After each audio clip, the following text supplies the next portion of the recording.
"It's dead," the old man said, wiping grease from his hands and shaking his head like a man delivering last rites. "Nobody fixes something that far gone. You'd be throwing your life away, son." Logan Carter looked at the rusted Harley, sitting in the shadows of that storage building frame, cracked, engine seized, chrome eaten alive by years of neglect, and felt something move in his chest that he couldn't explain. He didn't walk away. That decision was about to bring 355 Hell's Angels straight to his door. Before we go any further, if you're watching this right now, do me a favor and hit that subscribe button. Drop a comment below and tell me what city you're watching from. I want to see exactly how far this story travels. Now let's go back to where it all began. Logan Carter was 21 years old and he was already losing. Not the dramatic kind of losing that people write songs about. The quiet kind. The kind that sneaks up on you while you're not looking, while you're too busy just trying to keep the lights on and the water running and the past from crushing everything you've managed to build on top of it. His garage sat at the edge of a town that most people drove through without stopping. Denton's Crossing, Arizona. Population small enough that everybody knew your name and your business and the exact amount of money you didn't have. The garage had belonged to his father, Ray Carter, a man who could coax a dead engine back to life the way some people coax birds out of trees, with patience and presence and a kind of quiet faith that defied logic. Ray had been gone for 2 years. Pancreatic cancer, 6 weeks from diagnosis to burial, fast enough that Logan sometimes still reached for his phone to call him before remembering there was no one on the other end. What Ray left behind was the garage. A toolbox with a broken latch, 3 months of unpaid utility bills, and a reputation that Logan was slowly running out of time to live up to. He had 2 car jobs on the books that week. A transmission replacement for the Hendersons and an oil change for a rancher named Bud Kellerman, who always paid in cash and always complained that the price was too high. Between those 2 jobs, Logan was going to clear maybe $400. His rent on the garage space was $650 a month. His apartment above the tire shop 2 blocks over was another $475. He did the math every night before he fell asleep, and every night the math came out the same way. He was 3 months away from having to close his father's garage and admit that he couldn't do it, that he wasn't enough, that Ray Carter's legacy was going to end with a padlock on a door and an auction notice taped to the window. That was the situation on the Tuesday morning when Frank Miller showed up. Frank Miller was 68 years old and lived alone in a house 3 streets over, and he had the kind of face that looked like it had seen every version of hard weather that Arizona had to offer. Deep-set eyes, gray stubble that was never quite a beard and never quite not one, hands that told the story of a life lived in motion. He'd been a biker for most of his adult years, not the weekend warrior kind, the real kind, the kind who rode because there was something wrong with them when they didn't. He never talked much about which club or which years or what exactly he'd done during those years, and Logan had always respected that silence the way you respect a fence with no gate. Frank came by the garage sometimes just to drink coffee and watch Logan work. He didn't say much on those mornings. He'd lean against the doorframe with a chipped mug in one hand and watch Logan's hands move, and sometimes he'd nod like something confirmed a private thought, and then he'd leave without explanation. That Tuesday morning was different. Frank didn't lean against the doorframe. He walked straight in. He's past the Henderson transmission. He's past the cluttered workbench. He's past the wall of tools that Logan kept organized the exact same way his father had kept them. And he stopped in the middle of the floor and looked at Logan with an expression that was hard to read. "You busy Saturday?" Frank said. Logan wiped his hands on a shop rag. "I'm always busy. I mean, busy enough you can't spare a few hours." "What kind of few hours?" Frank looked at him for a moment like he was deciding something. Then he said, "There's a storage building out on Mesquite Road. Belonged to an old friend of mine. He died about 8 years back, and his family never claimed the property. The county finally auctioned it off last spring to some developer who wants to put condominiums there. And they gave me about 10 days to clear out whatever's inside before they start demolition." He paused. "I could use a hand." Logan looked at the Henderson transmission and then looked back at Frank.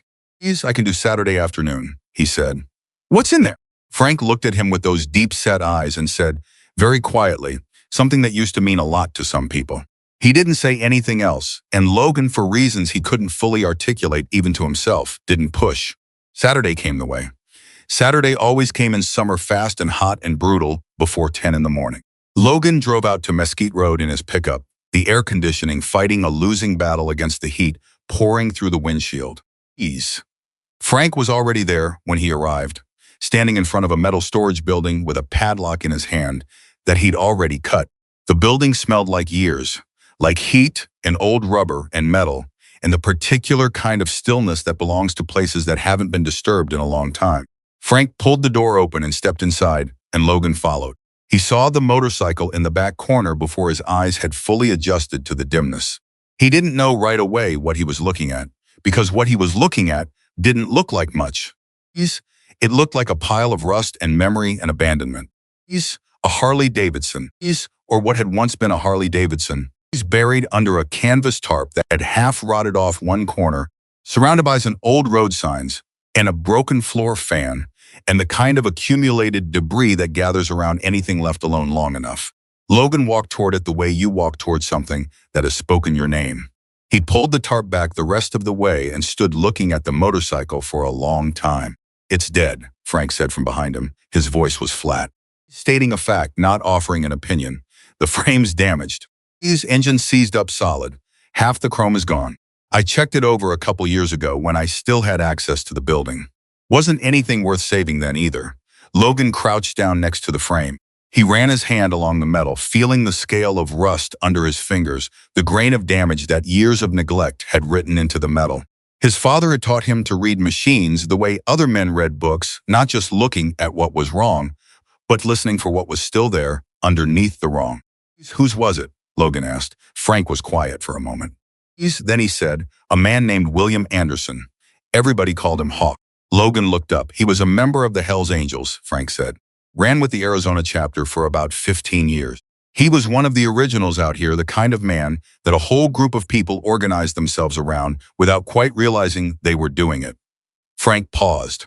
He died in a road accident about 12 years ago.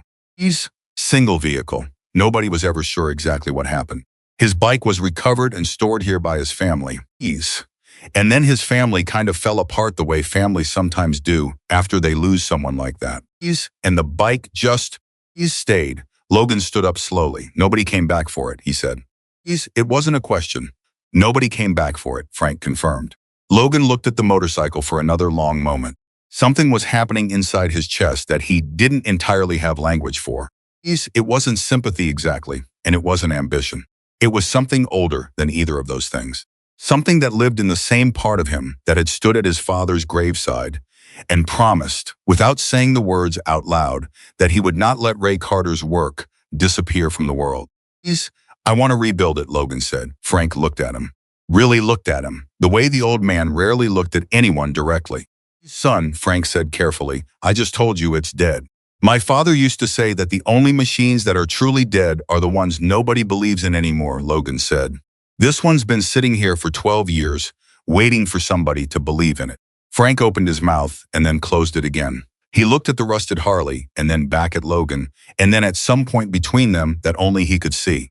"It'll cost you more than you've got," Frank said. Parts alone for something this far gone are going to run you into money you don't have. And your shop's already bleeding, Logan. I know what your books look like. You told me yourself 3 weeks ago. "I know what my books look like," Logan said. "I also know what this looks like.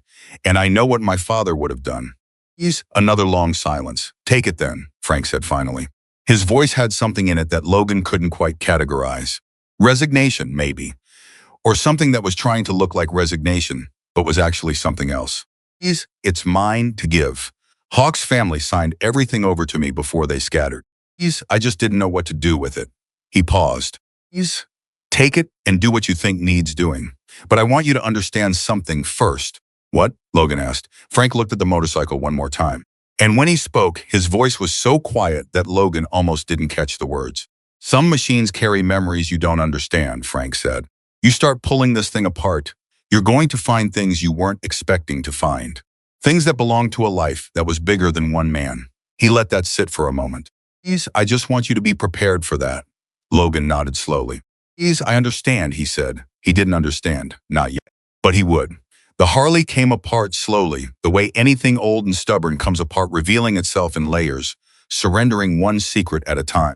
Logan worked on it at night, After the paying jobs were done, and the garage was quiet, and the heat had dropped to a level where the metal didn't burn your hands when you touched it, he set up a portable work light over the motorcycle and worked by that light until midnight, sometimes later, fueled by coffee and something he recognized from his father's stories as a mechanic's version of faith. He had $340 saved.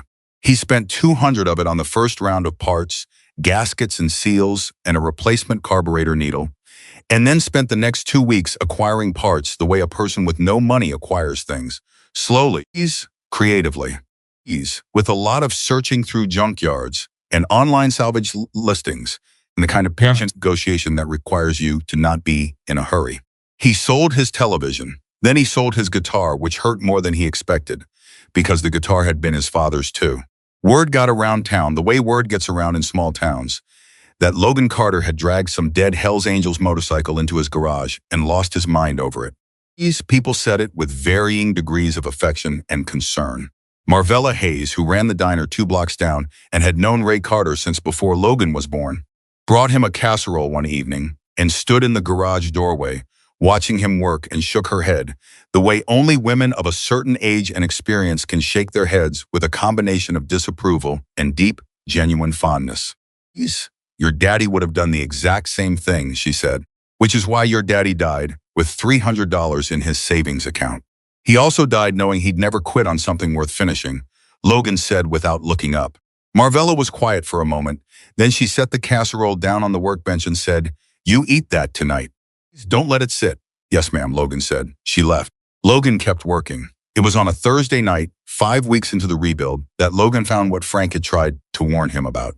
He'd gotten the primary frame apart, a process that had required fabricating 2 custom tools because the right ones didn't exist for a frame this old and this specific, and he was cleaning the inside of the main frame tube when his fingers found something wrong.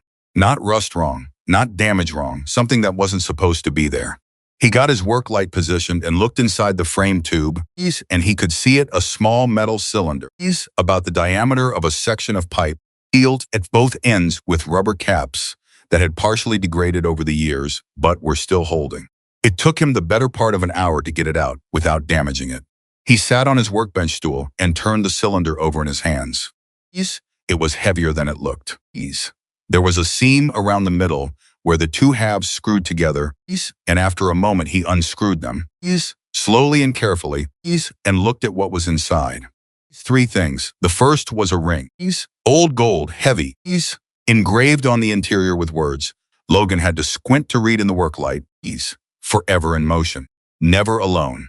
The outside of the band had an eagle in flight, wings spread wide, worked in relief into the metal with the kind of craft that meant someone had cared enormously about making it right. The second was a photograph, printed on paper that had yellowed and softened at the edges, but was otherwise intact, sealed inside the cylinder. It had survived in better condition than Logan would have expected. It showed a group of men stand in front of a row of motorcycles. He counted quickly 30, maybe 35 men, some older, some younger, all of them standing the way men stand when they know they belong somewhere. They were looking at the camera with expressions that weren't smiles exactly. They were something more serious than smiles, something that had earned the right to be more serious than smiles. The third was a letter, handwritten on paper that matched the photograph in age, the writing slanted and a little hurried but still legible. Logan unfolded it carefully, the paper crackling softly at the creases. He read, "Marcus, if you're reading this, then something happened that I wasn't fast enough to stop. I'm sorry for that. I'm sorry for all of it. I need you to know that everything I did in those last months, I did because I believed it was the right thing. I know you didn't always agree with me.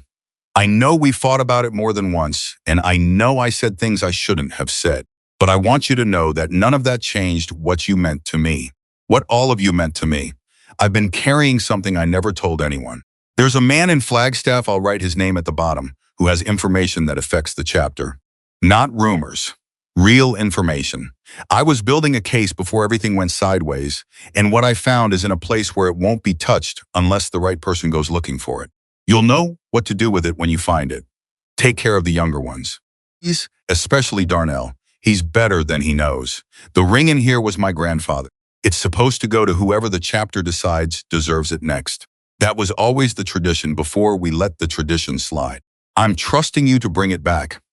I don't know if I'll see you on the other side of whatever's coming. But if I don't, I need you to know that riding with you was the best thing I ever did. Your brother Hawk Logan read the letter twice. Then he sat very still for a long time.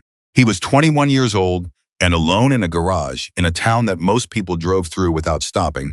And he was holding something that was not his and had never been his.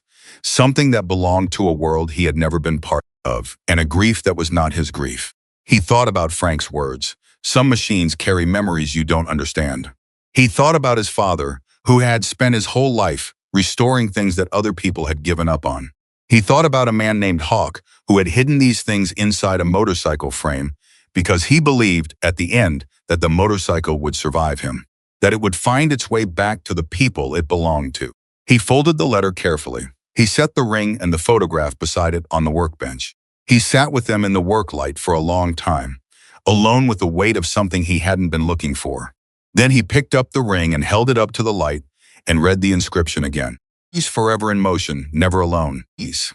Okay, Hawk, he's, Logan said quietly. He's to the empty garage. He's to the half-rebuilt motorcycle. He's to whatever was left of a man he'd never met. He's. I hear you. He put everything back in the cylinder. He sealed it and set it on the highest shelf in the garage, behind a row of old oil cans where nobody would see it and nothing could reach it. And then he went back to work. The weeks that followed were the hardest of his life. The Henderson job ran into complications that cost him a week and a half and nearly the entire profit margin. A water pipe burst in his apartment in early November, and the landlord took 3 weeks to fix it, during which Logan slept on a cot in the back of the garage, wrapped in a sleeping bag, waking up every morning to the smell of metal and oil and the half-finished Harley watching him from the center of the floor. He kept working. He called in every favor he had parts sourced from a junkyard in Tucson, a machinist in Mesa who owed him from a job 3 years prior and agreed to fabricate a replacement engine component for cost, a man named Terry Salazar who ran a chrome restoration shop in Scottsdale and took a portion of the payment in labor exchange. He sold his grandfather's watch. He told himself he'd get it back someday. He'd been telling himself that about things for 2 years. Frank came by occasionally. He never offered to help with the mechanical work, but sometimes he'd sit in the doorway with coffee and watch, and sometimes he'd say something that landed with more weight than it seemed to carry at first. You ever wonder why you're doing this? Frank said one night, about 3 months in. Logan was elbow deep in the engine reassembly and didn't look up. Sometimes. What do you tell yourself? Logan thought about it for a moment. I tell myself that this motorcycle meant something to a lot of people. And it ended up in front of me, and I'm the only one who's going to do anything about it. He paused. That's enough of a reason. Frank was quiet for a while. The man this bike belonged to, Frank said eventually. He's Hawk. I knew him for about 8 years. Before the accident, another pause. He was the kind of man who made other people feel like they were capable of more than they thought they were. You ever know someone like that? Logan stopped working and looked up. Frank was staring at the motorcycle, not at Logan, and his face had an expression that Logan had never seen on it before, something open and unguarded that the old man rarely allowed. Yeah, Logan said quietly. I knew someone like that. Frank nodded once. He didn't ask who. He already knew. Then you understand, Frank said. Why this matters. Logan went back to work. Frank finished his coffee and left. Neither of them said anything else, and neither of them needed to. The engine turned over for the first time on a Friday night in December. Not fully, it caught and died twice before it caught and held, and even then it was rough and uneven and needed another 2 weeks of adjustment before Logan would trust it to run properly. But when it caught that first time, when the engine that had been seized, solid and silent for 12 years, shuddered and coughed and found its voice again, Logan sat back on his heels and felt something give way inside his chest that had been locked tight for a very long time. He pressed the heel of his hand against his mouth and held it there. He did not cry, but it was close. He thought about his father, who had believed in second chances the way most people believe in gravity, not as a philosophy, but as a simple observable fact of the world. He thought about Ray Carter standing over a broken engine in this exact garage, hands black with grease, talking to the machine under his breath the way other men talk to horses or growing things. There you go, Logan said to the Harley. His voice came out rough. There you go. He worked for another 2 hours that night before he let himself stop. Ease. Then he went back to the high shelf and took down the metal cylinder and held it in his hands and thought about the letters inside it and thought about a man named Marcus Reed, whose name was written on the outside of that letter in a dead man's handwriting. He'd been thinking about Marcus Reed for months. He didn't know who Marcus Reed was, or where Marcus Reed was, or whether Marcus Reed was even still alive. He knew the name. He knew the words Hawk had written to him. He knew that somewhere out there were people who had spent years wondering what had happened to the motorcycle and the man who'd ridden it. But what Logan didn't know yet, what he had no way of knowing on that December night in his small, cold garage, was that Frank Miller was already making a phone call. One phone call to one person, and that one call was about to change every single thing. Logan didn't know about the phone call. That was the thing that would stay with him later. When he had the distance to look back at all of it clearly, that while he was in the garage on that December night, hands still trembling slightly from the moment the engine had turned over, sitting with Hawk's cylinder in his lap and thinking he was alone in this, Frank Miller was 3 streets away, with a phone pressed to his ear, saying words that were already moving through a network Logan had no idea existed. He didn't know. He just went home, slept 4 hours on the cot in the back of the garage because the walk to the apartment felt like too much effort, and woke up at 6 in the morning to the sound of a car backfiring on the main road. He lay there for a moment, staring at the ceiling, and then he got up and made coffee on the small burner he kept on the workbench, and he stood drinking it in front of the Harley and thought about what still needed doing. The engine was alive. That was the miracle. But a living engine inside a half-finished motorcycle was still just a collection of parts waiting to become something. The exhaust system needed to be refabricated. He'd sourced the pipes, but hadn't welded them yet. The electrical system was a mess of corroded wiring that he'd been systematically replacing for the past 3 weeks. The gas tank had been repaired and resealed, but not yet repainted. The seat leather was cracked beyond recovery, and he'd been pricing replacement options he couldn't quite afford. He started a list on the back of a parts receipt, the way his father had always started his mornings, with a list, with the clarity of knowing exactly what the day demanded of him. He had no idea that somewhere in California, a man named Marcus Reed had just put down the phone and was sitting very still, and that the expression on Marcus Reed's face was something that no one who knew him had ever seen there before. The town of Denton's Crossing moved through December, the way it moved through every month, slowly, without drama, with the kind of communal rhythm that comes from a place where everyone has known each other long enough to stop being surprised. Christmas decorations went up on the main street. The diner ran a holiday special on pie that Marvella Hayes took entirely too much pride in. The high school had a winter concert that half of the town attended, and the other half watched streaming on a connection that kept freezing at the wrong moments. Logan moved through all of it like a man walking a few inches to the left of the world everyone else was inhabiting. He was present. He showed up for jobs. He nodded to his neighbors. He ate the pie at the diner when Marvella put a slice in front of him with the look that meant the transaction was not negotiable, but a significant part of his attention was always in the garage, always with the motorcycle, always turning over the problem of the next piece, the next repair, the next decision. He called his mother on Christmas Eve. She'd moved to Albuquerque 2 years before Ray died, and the distance between them had grown into something more complicated than geography. They talked for 20 minutes. She asked if he was eating. He said yes. She asked if the garage was doing okay. He said it was getting there. She asked if he was sleeping. He said enough. None of it was entirely true, but none of it was a lie. Either it existed in that particular territory of partial truth that families navigate when the full truth is too heavy to carry over a phone line. Your father would be proud of you, she said, near the end. Logan didn't say anything for a moment. I hope so, he said finally. He would, she said. I promise he would. After he hung up, Logan sat in the quiet of the garage for a long time. The Harley was in front of him. He's about 70% done by his best estimate. He's still rough in places. He's still carrying the marks of everything it had been through, but increasingly recognizable as the machine it had been built to be. He looked at it the way his father had taught him, to look at things not at what it was right now, but at what it was becoming. Almost there, he told it. He went back to work. January brought cold that people outside of Arizona would have laughed at, but that felt serious enough to the people in Denton's Crossing.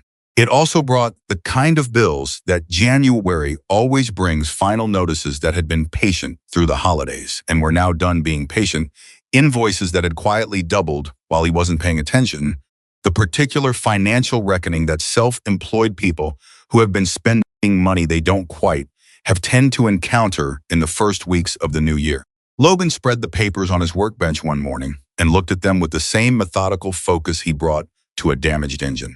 He added the numbers. He checked them twice because the first answer seemed wrong, and then accepted that it wasn't wrong. He needed conservatively $9,000 in the next 60 days just to stay operational. He had currently $512 in his account and a transmission job that would pay $800 when he finished it. He looked at the numbers for a long time. Then he looked at the Harley. Then he looked at the numbers again. He thought about selling the motorcycle. It crossed his mind the way uncomfortable thoughts cross minds quickly, guiltily, trailing a kind of shame behind it that told him the answer before he'd even finished forming the question. He'd put months of his life and most of his remaining resources into this machine. It wasn't even his to sell. And even if it had been, even if he could somehow argue a legal claim to it, after everything Frank had said, the thought of selling it felt like something close to a betrayal. Of Hawk, who had hidden those three things inside the frame and trusted that they would survive. Of his father, who had taught him that some things you do not quit on. He put the bills back in the envelope.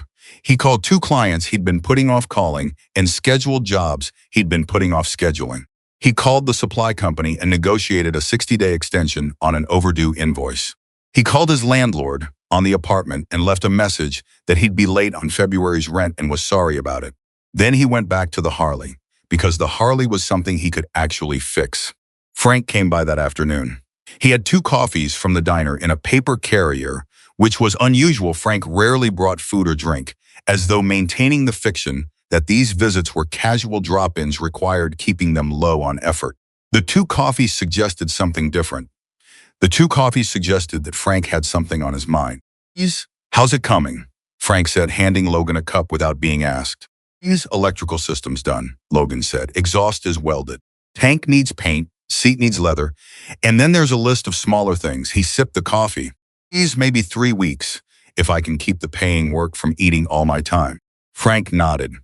He was looking at the motorcycle with that expression again, the one Logan had started to think of as Hawk's expression, the look that appeared on Frank's face whenever the 2 of them were in the same space. There's something I need to tell you, Frank said. Logan set his coffee down on the workbench. Something in Frank's tone had shifted in a way that made him pay attention. Okay, Logan said. Frank was quiet for a moment. He turned his coffee cup in his hands, a slow rotation that seemed to be buying him time to find the right beginning. I made a call, Frank said, a few weeks ago. After you got the engine running. He paused. I should have told you before I did it. I'm telling you now. Logan looked at him carefully. What kind of call? To a man named Victor Reyes, Frank said. He's been in the Arizona chapter for about 20 years. We go back. I've stayed connected to some of the people, even after I stepped away. Another pause. I told him what you found, what you've been doing with it. The bike, and he glanced at the high shelf where the cylinder sat behind the oil cans, invisible from the doorway, everything that came with it. The garage was very quiet for a moment. Logan said, You told him about the letter. I told him there was a letter, Frank said carefully. I didn't tell him what was in it. That wasn't mine to share. He met Logan's eyes directly. I told him that a young mechanic in Denton's Crossing had found Hawk's motorcycle and was rebuilding it, and that there were personal effects inside it that belonged to the chapter. Logan processed this, and Victor made some calls of his own, Frank said. And then some other people made some calls. And somewhere in that chain, the information got to a man named Marcus Reed. The name landed the way it always landed when Logan heard it, with a weight that came from knowing it was written in a dead man's handwriting on a letter that had waited 12 years to be delivered. He's Marcus Reed, Logan said quietly. He's the chapter president, Frank said. Has been for about 7 years. He was close to Hawk, one of the closest. When Hawk died, Marcus was the one who organized the search for the bike. They looked for it for 2 years before they concluded it was gone. Frank paused. When Victor told him, Marcus went very quiet. Victor said he'd never heard Marcus go quiet like that before. He's... Logan was staring at the Harley. What happens now? Logan asked. Frank looked at him with something in his expression that was almost apologetic and almost proud, and was fully neither. I don't know exactly, Frank said, but I think you need to be prepared for the possibility that some people are going to want to come here. Logan took that in. He looked at the motorcycle, still unfinished, still rough, still bearing the evidence of everything it had been through, and thought about a man named Marcus Reed, hearing the news that Hawk's bike had been found. How many people? Logan asked. Frank almost smiled. It was the first time Logan had seen anything close to a smile on Frank Miller's face in 2 years. Well, Frank said carefully, that depends on how many people Marcus Reed decides to tell. He left it there, finished his coffee, and let himself out of the garage. And Logan stood looking at the Harley for a long time after he was gone, with a feeling in his chest that was equal parts anticipation and something that lived right next door to fear. He went back to work. The paint on the gas tank took him 4 days, 2 days to strip it down to bare metal and fill the small surface imperfections. 1 day for primer and base coat, 1 day for the top coat and clear. He used a deep burgundy that darkened to almost black in low light and caught fire in direct sun, a color his father had called the only honest color for a machine that's been through something. He had no idea if it was the color the tank had originally been. The records on the original bike were sparse and mostly lost, but it felt right in the way that things sometimes feel right when you stop. Ease overthinking them and let your hands tell you the truth. The seat leather came from a supplier in Phoenix who agreed to a payment plan after Logan explained the situation with an honesty that surprised even him, not just the rebuild, but the financial reality of the rebuild. He's what it had cost him, what he'd sold, where he was. He's the supplier. He's a man named Giorgio, whose family had been making custom motorcycle seats since before Logan was born. He's listened to all of it in silence and then said, send me the dimensions. We'll work out the rest later. He asked for a deposit of $40. Logan sent $60. By the first week of February, the motorcycle was done. Not approximately done, not mostly done. Done the way a finished thing is done when every piece of it is where it belongs, and the whole is unmistakably greater than the sum of its parts. Logan rolled it to the center of the garage floor under the main overhead light and stood back and looked at it for a long time. It was extraordinary, not in a showy way, not in the way of machines that have been customized and chrome-plated and turned into displays of wealth and ego. It was extraordinary the way something restored to its essential self is extraordinary. Every line honest, every surface earned, the history of the machine present in it rather than hidden. You could look at it and know that it had lived through something, and you could also look at it and know that it had survived. Logan stood looking at it until his eyes blurred, and then he pressed his fists against his eyes for a moment, and then he took a very slow breath. Dad, he said quietly to the empty garage, I think you'd have liked this one. He went to the high shelf and took down the cylinder and held it in his hands. He'd been holding it in his mind for months, thinking about what it meant and who it belonged to and what he was supposed to do with it. The answer had always been the same answer, the one that required no deliberation. He was going to give it back. Use all of it, every piece of it. He wasn't sure how to find Marcus Reed. That was a problem he was going to have to solve. He didn't have to solve it himself. The next morning, Frank called. Not came by called, which was rare enough that Logan's first instinct when he saw the number was to wonder if something was wrong.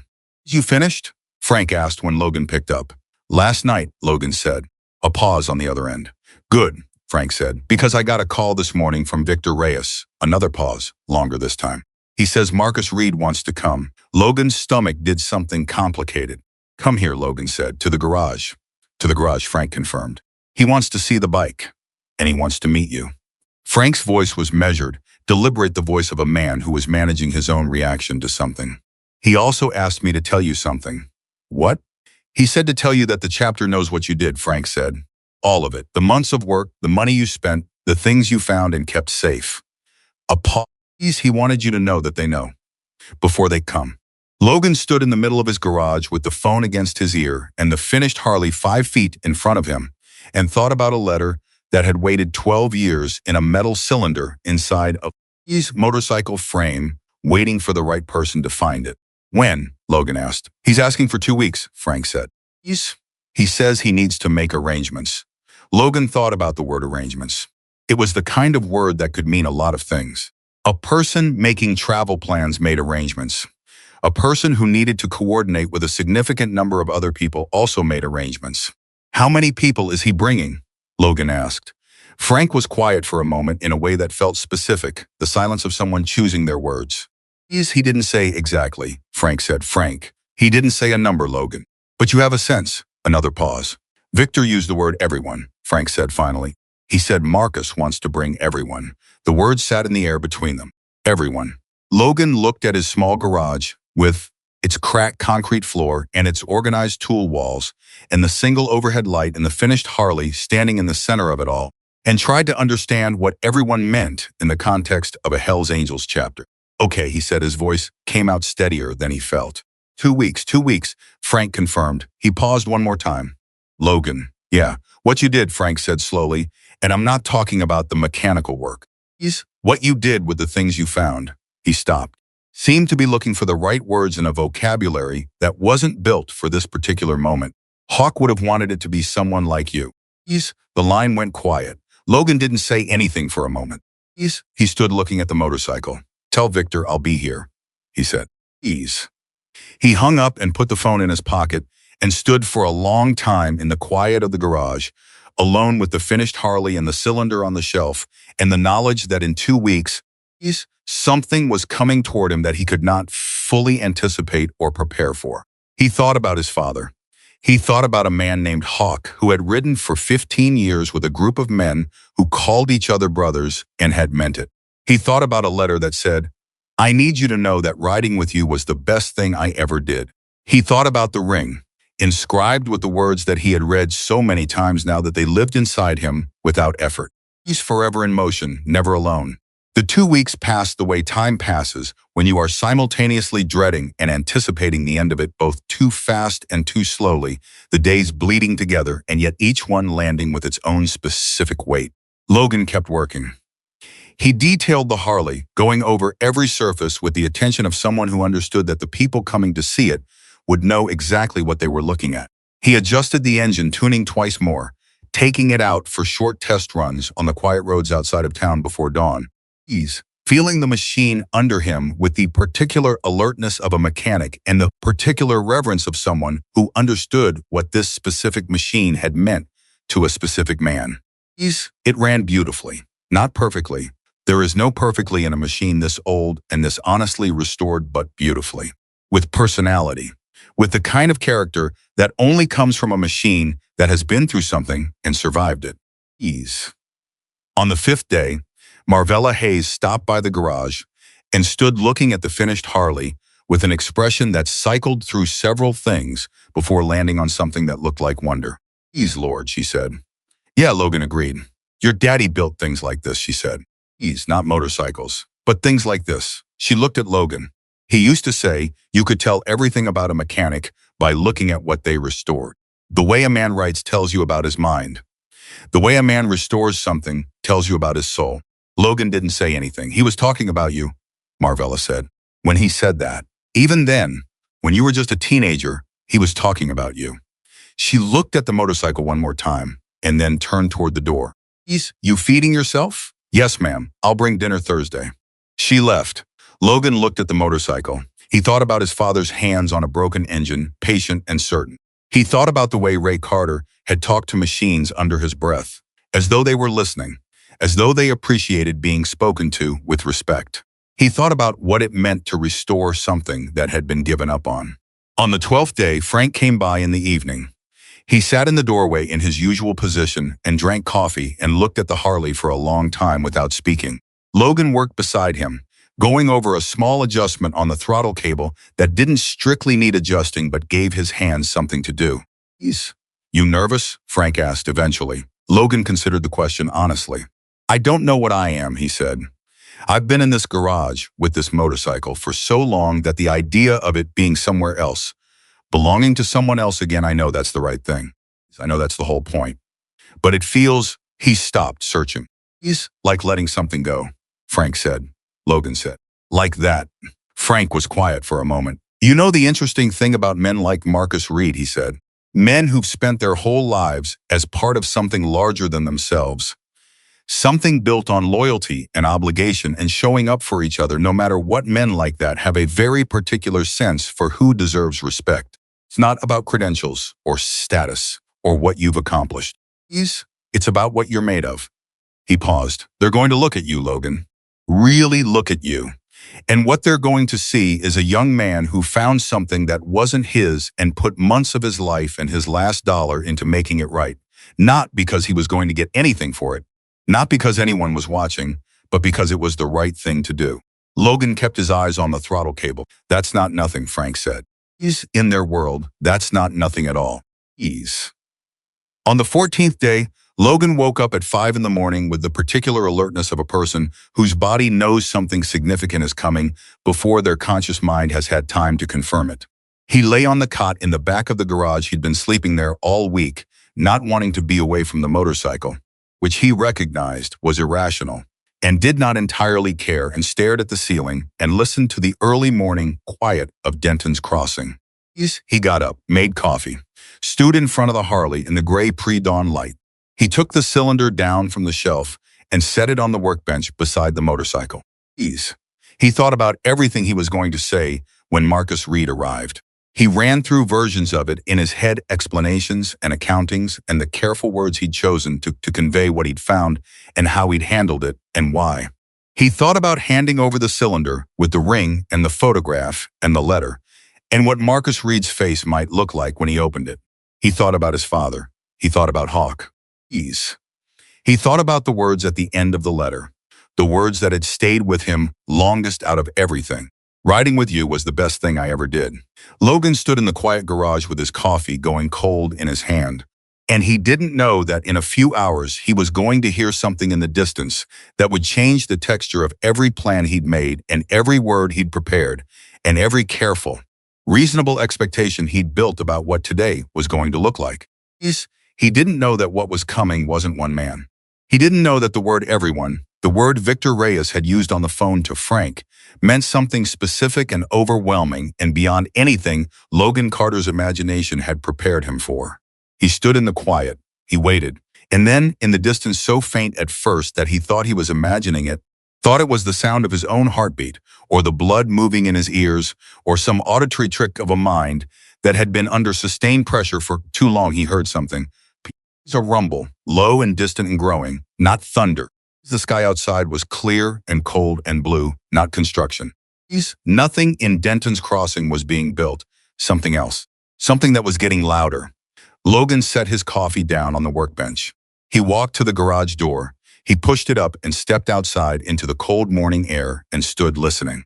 The sound was unmistakable now. Even to someone who had never heard it at this scale, at this volume. Arriving from this direction with this kind of sustained and growing presence. Engines, motorcycle engines, dozens of them. No, more than dozens. Logan stood in front of his garage in the early morning air of Denton's Crossing, Arizona, and listened to the sound of his life changing, growing louder with every second, rolling toward him from the edge of town like something that could not be stopped. He stood very still. He waited. The first motorcycle came around the corner at the far end of Main Street, and Logan watched it the way you watch something that your brain hasn't fully accepted yet, with a kind of suspended comprehension. The processing running half a second behind reality. Then the second one came, then 10 more behind that. Then the street filled. Logan had grown up in a town where the biggest event of the year was a county fair that drew maybe 2,000 people on a good Saturday. He had never in his life seen this many motorcycles in one place. Moving together, in formation, with the kind of coordinated mass that made the ground under his feet vibrate in a way that he felt in his back teeth and the base of his sternum before he fully heard it. The sound was physical. It was not like listening to engines. It was like standing inside an engine, the compression and release of it surrounding him completely, the air itself altered by the presence of so many machines moving in the same direction toward the same point. He counted. He stopped counting at around 80 because the line was still coming around the corner, and the number had already exceeded anything his preparation had accounted for. He stood in front of his garage in his work jeans and his father's flannel shirt, the one with the frayed left cuff that he'd never gotten around to replacing, and he watched 355 Hells Angels ride into Denton's Crossing, Arizona on a cold February morning, and he thought with a clarity that surprised him, given the circumstances, that he should have worn something better. Behind him, Frank Miller's truck pulled up. Logan hadn't heard him arrive. Frank stepped out and came to stand beside him, and for a long moment, neither of them said anything. They just stood and watched. "Frank," Logan said. His voice came out steadier than he expected. "Yeah," Frank said. "You knew," Logan said, "when you said everyone."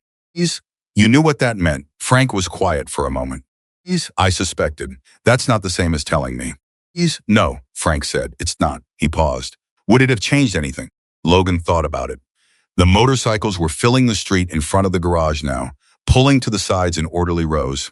Engines cutting off one by one in a staggered sequence that created its own kind of music, a diminishing thunder that gave way gradually to the sound of boots on pavement and voices, and the creak and settle of machinery at rest. "No," Logan said. "It wouldn't have changed anything." "Then I stand by the decision," Frank said. Logan almost laughed. He didn't, but it was close. The crowd that gathered in front of his garage was unlike any crowd Logan had experienced. It was not the disorganized, directionless mass of a public event or a street closure. It was ordered in the way that groups, ordered by shared identity and shared purpose, are ordered, with a kind of unconscious hierarchy that expressed itself in who stood where and who moved first and who created the space through which certain people naturally passed. As the crowd parted, a man walked through it toward Logan. He was perhaps 60 years old, though he carried 60 the way certain men carry age as something earned rather than endured, the years written in his face as experience rather than deterioration. Broad through the shoulders, unhurried in his movement, with close-cropped gray hair and a face that had been formed by weather and decision into something that communicated authority without announcing it. He wore the same cut as the men behind him, the same patches, but something about the way the crowd had parted for him made the cut beside the point. His eyes found Logan's immediately, and he stopped. He stopped about 6 feet away from Logan and looked at him. Just looked. Not with the sizing up aggression that Logan might have expected, not with anything confrontational at all. With something that was harder to classify and landed with more weight. Recognition, maybe, or something that was trying to decide if it was recognition. "He's Logan Carter," the man said. It was not a question. "Yes, sir," Logan said. The man looked at him for another moment. Then he said, "I'm Marcus Reed." The name that had lived on a piece of paper inside a metal cylinder, inside a motorcycle frame for 12 years, waiting. Logan said, "I know." Marcus Reed looked at the garage behind Logan. His gaze moved to the open door, to the visible edge of the Harley standing inside, and something crossed his face, a movement under the surface, quickly controlled but present long enough for Logan to see it. "Is it here?" Marcus asked. "Yes," Logan said. "It's ready." Marcus looked back at him. "Can I see it?" "That's why you came," Logan said. Marcus Reed nodded once slowly, and Logan stepped aside and let him through. The crowd held its position. Logan noticed that 350-something people who held their position at the threshold of his garage, who did not push forward, who gave Marcus Reed the room that the moment required. Logan followed Marcus inside and stood near the workbench while the older man walked toward the Harley. Marcus stopped in front of it. Logan watched him. He had been thinking for weeks about what this moment might look like, had constructed versions of it in his head, reasonable versions built from reasonable expectations. But he had not constructed this version. He had not imagined that a man who carried himself the way Marcus Reed carried himself would stop in front of a restored motorcycle and go absolutely still. The way still water is still completely without effort, without performance. Marcus stood in front of Hawk's Harley and did not move for a long time. When he finally spoke, his voice was different from the voice he'd used outside. Not weaker, but unguarded in a way the outside voice had not been. "Color," Marcus said. "The tank," Logan said. "I didn't have records for the original. I made a judgment call." Marcus reached out and touched the tank with 2 fingers. "Just the tips, light as a question." "He had a burgundy tank," Marcus said quietly. "When I first met him, before he changed it." A pause. "I always liked the original better." Logan didn't say anything. Marcus straightened up and turned to look at him, and his eyes were doing something that his face was working to contain. "How long?" Marcus asked. 5 months, Logan said. "Start to finish." "Alone?" "Mostly. Some sourcing help." "The work was mine." Marcus looked around the garage at the tools on the wall. He's at the workbench. He's at the overhead light. He's at the general evidence of a small, functional, honest shop. Frank told Victor about the cylinder, Marcus said. He said you found personal effects, that you'd kept them safe. He paused. He didn't tell Victor what was in it. No, Logan said. He wouldn't have. That wasn't his to tell. Marcus looked at him with an expression that was calculating something. So you read the letter. It wasn't quite a question, and it wasn't quite an accusation, Logan said. I read it. And I understood that it belonged to you, Logan said. And that the right thing to do was to make sure it got to you. Marcus was quiet for a moment. You could have sold it, he said. Not accusatory, more like testing the weight of a known fact. I could have, Logan said. Collectors pay serious money for Hell's Angels memorabilia, Marcus said. A letter like that, provenance like that, you're looking at a significant number. I know, Logan said. But you didn't. Why not? Logan looked at the Harley and then back at Marcus. Because it wasn't mine, he said simply. Because a man wrote that letter to you specifically, and it waited 12 years to get where it was supposed to go. And the only thing that would have been an appropriate response to that was to make sure it got there. He paused. My father taught me that some things aren't about money. He taught me that by doing it his whole life and dying with nothing to show for it financially and everything to show for it in every other way. The garage was quiet. Marcus Reed looked at Logan Carter for a long time with an expression that had moved past calculation into something that lived in different territory entirely.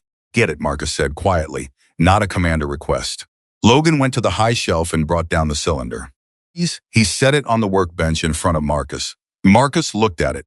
He reached out and picked it up, and Logan watched his hands, large, scarred hands that had lived a full life close around the metal with a careful reverence that contradicted the size and history of them. This is what he built into the frame, Marcus said half to himself. Inside the main tube, Logan said. It was well sealed. The contents are in good shape. Marcus unscrewed the cylinder slowly. He looked inside, and then he did something that Logan had not expected. He set the cylinder down on the workbench, and he turned away from Logan, and he stood facing the back wall of the garage. Logan said nothing. He looked at the workbench. He gave Marcus Reed exactly as much space as Marcus Reed needed. 30 seconds passed, maybe 45. Then Marcus turned back around. His face was composed again, not the control of suppression, but the composure of a man who has processed something and decided how to carry it. He reached into the cylinder and removed the ring first. He held it in his palm and looked at it. This was his grandfather's, Marcus said. He said as much in the letter, Logan said. Hawk used to tell a story about this ring, Marcus said. About his grandfather wearing it every day for 40 years without ever taking it off, and then giving it to Hawk's father on the day he died, and Hawk's father giving it to Hawk on the day Hawk prospected in. He closed his fingers around it. We spent 2 years looking for this after he died. 2 years. Every storage facility, every contact, every lead. He shook his head slowly. A 21-year-old mechanic in a town of 3,000 people had it on a shelf behind some oil cans. I didn't know where to find you, Logan said. I thought about reaching out. I didn't know how. Frank did, Marcus said. Frank knew things I didn't. Marcus looked at him. What do you know about the chapter's history with Hawk? He asked. Logan shook his head. Only what's in the letter. Then there are things you should know, Marcus said. Things that are part of why today is not just me showing up alone to collect a motorcycle. Logan waited. Marcus set the ring carefully on the workbench beside the cylinder. He reached in and removed the photograph next. He looked at it for a moment, his expression doing something complicated, and then he set it beside the ring. This photograph was taken in 1987, Marcus said, at a rally in New Mexico. Hawk organized it. That was the kind of thing he did. He was the one who made things happen, who saw what the chapter needed before anyone else saw it and made sure it happened. He tapped the photograph lightly. 23 of the men in this photograph are no longer alive. Logan looked at the photograph. When Hawk died, Marcus said, the chapter lost something it's never fully recovered. I've been the president for 7 years, and I'm telling you honestly, I have never stopped being aware of what's not there. The particular way a group of people functions when someone central to them is gone, he paused. I've led a good chapter, I believe that, but I have led it in the absence of something I never knew how to replace. Logan said nothing. He was watching Marcus's face. The letter, Marcus said. He reached in and removed the folded paper last. He held it in both hands and looked at it without opening it. His hands were not entirely steady. You said you read it. Yes, he mentions a man in Flagstaff, Marcus said. Information. Logan nodded carefully. He said you'd know what to do with it. Marcus looked up from the letter. His eyes were sharp, in a different way than they had been when he walked in. Something had entered them that was more than grief. That information, Marcus said slowly, is the reason Hawk is dead. The words landed in the garage like something physical. Logan went very still. What he found, Marcus said, what he was building a case about. He told me about it in pieces. In the months before he died. I didn't take it seriously enough. I told him he was chasing shadows, that he was creating problems where there weren't any. Marcus's jaw tightened. 3 weeks later, he was dead in a single vehicle accident on a road he'd driven 100 times. Logan said carefully, "You don't think it was an accident?" Marcus looked at him for a long moment. I think, Marcus said, that a man who was an exceptional rider, who knew every mile of that road, who had no alcohol in his system and no mechanical failure in his bike, died in a way that was very convenient for certain people. He paused. And I think I have spent 12 years knowing that and not having what I needed to do anything about it. The garage felt different than it had 60 seconds ago. The air in it had changed quality. He said where the information is, Marcus said. It was not quite a question. He said it's in a place where it won't be touched unless the right person goes looking for it, Logan said. He paused. He didn't say where. Marcus nodded slowly. He would have made it so only I would know, he said then. That was Hawk. He trusted the Brotherhood, but he understood operational security. A pause. There's a specific place he and I used to meet years ago when something needed to be discussed without witnesses. If he hid something for me to find, it's there. Logan looked at Marcus and thought about 12 years. 12 years of a man's death sitting in the margins of unfinished justice, in the space between what happened and what could be proven. 12 years of a letter waiting in a metal cylinder inside a motorcycle frame for the right person to come along. What happens now? Logan asked. Marcus looked at him steady. Deliberate with the particular quality of attention that Logan had been noticing since Marcus walked into the garage. The quality of a man who does not say things he doesn't mean and does not mean things he doesn't say.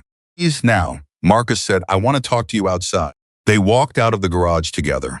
The crowd, the extraordinary, improbable crowd that had taken over the street in front of Logan's small shop, was waiting with the patience of people accustomed to waiting when waiting was required. As Marcus emerged, Logan felt the shift in the crowd's attention. The collective focus that moved to Marcus the way a field of flowers moves toward light.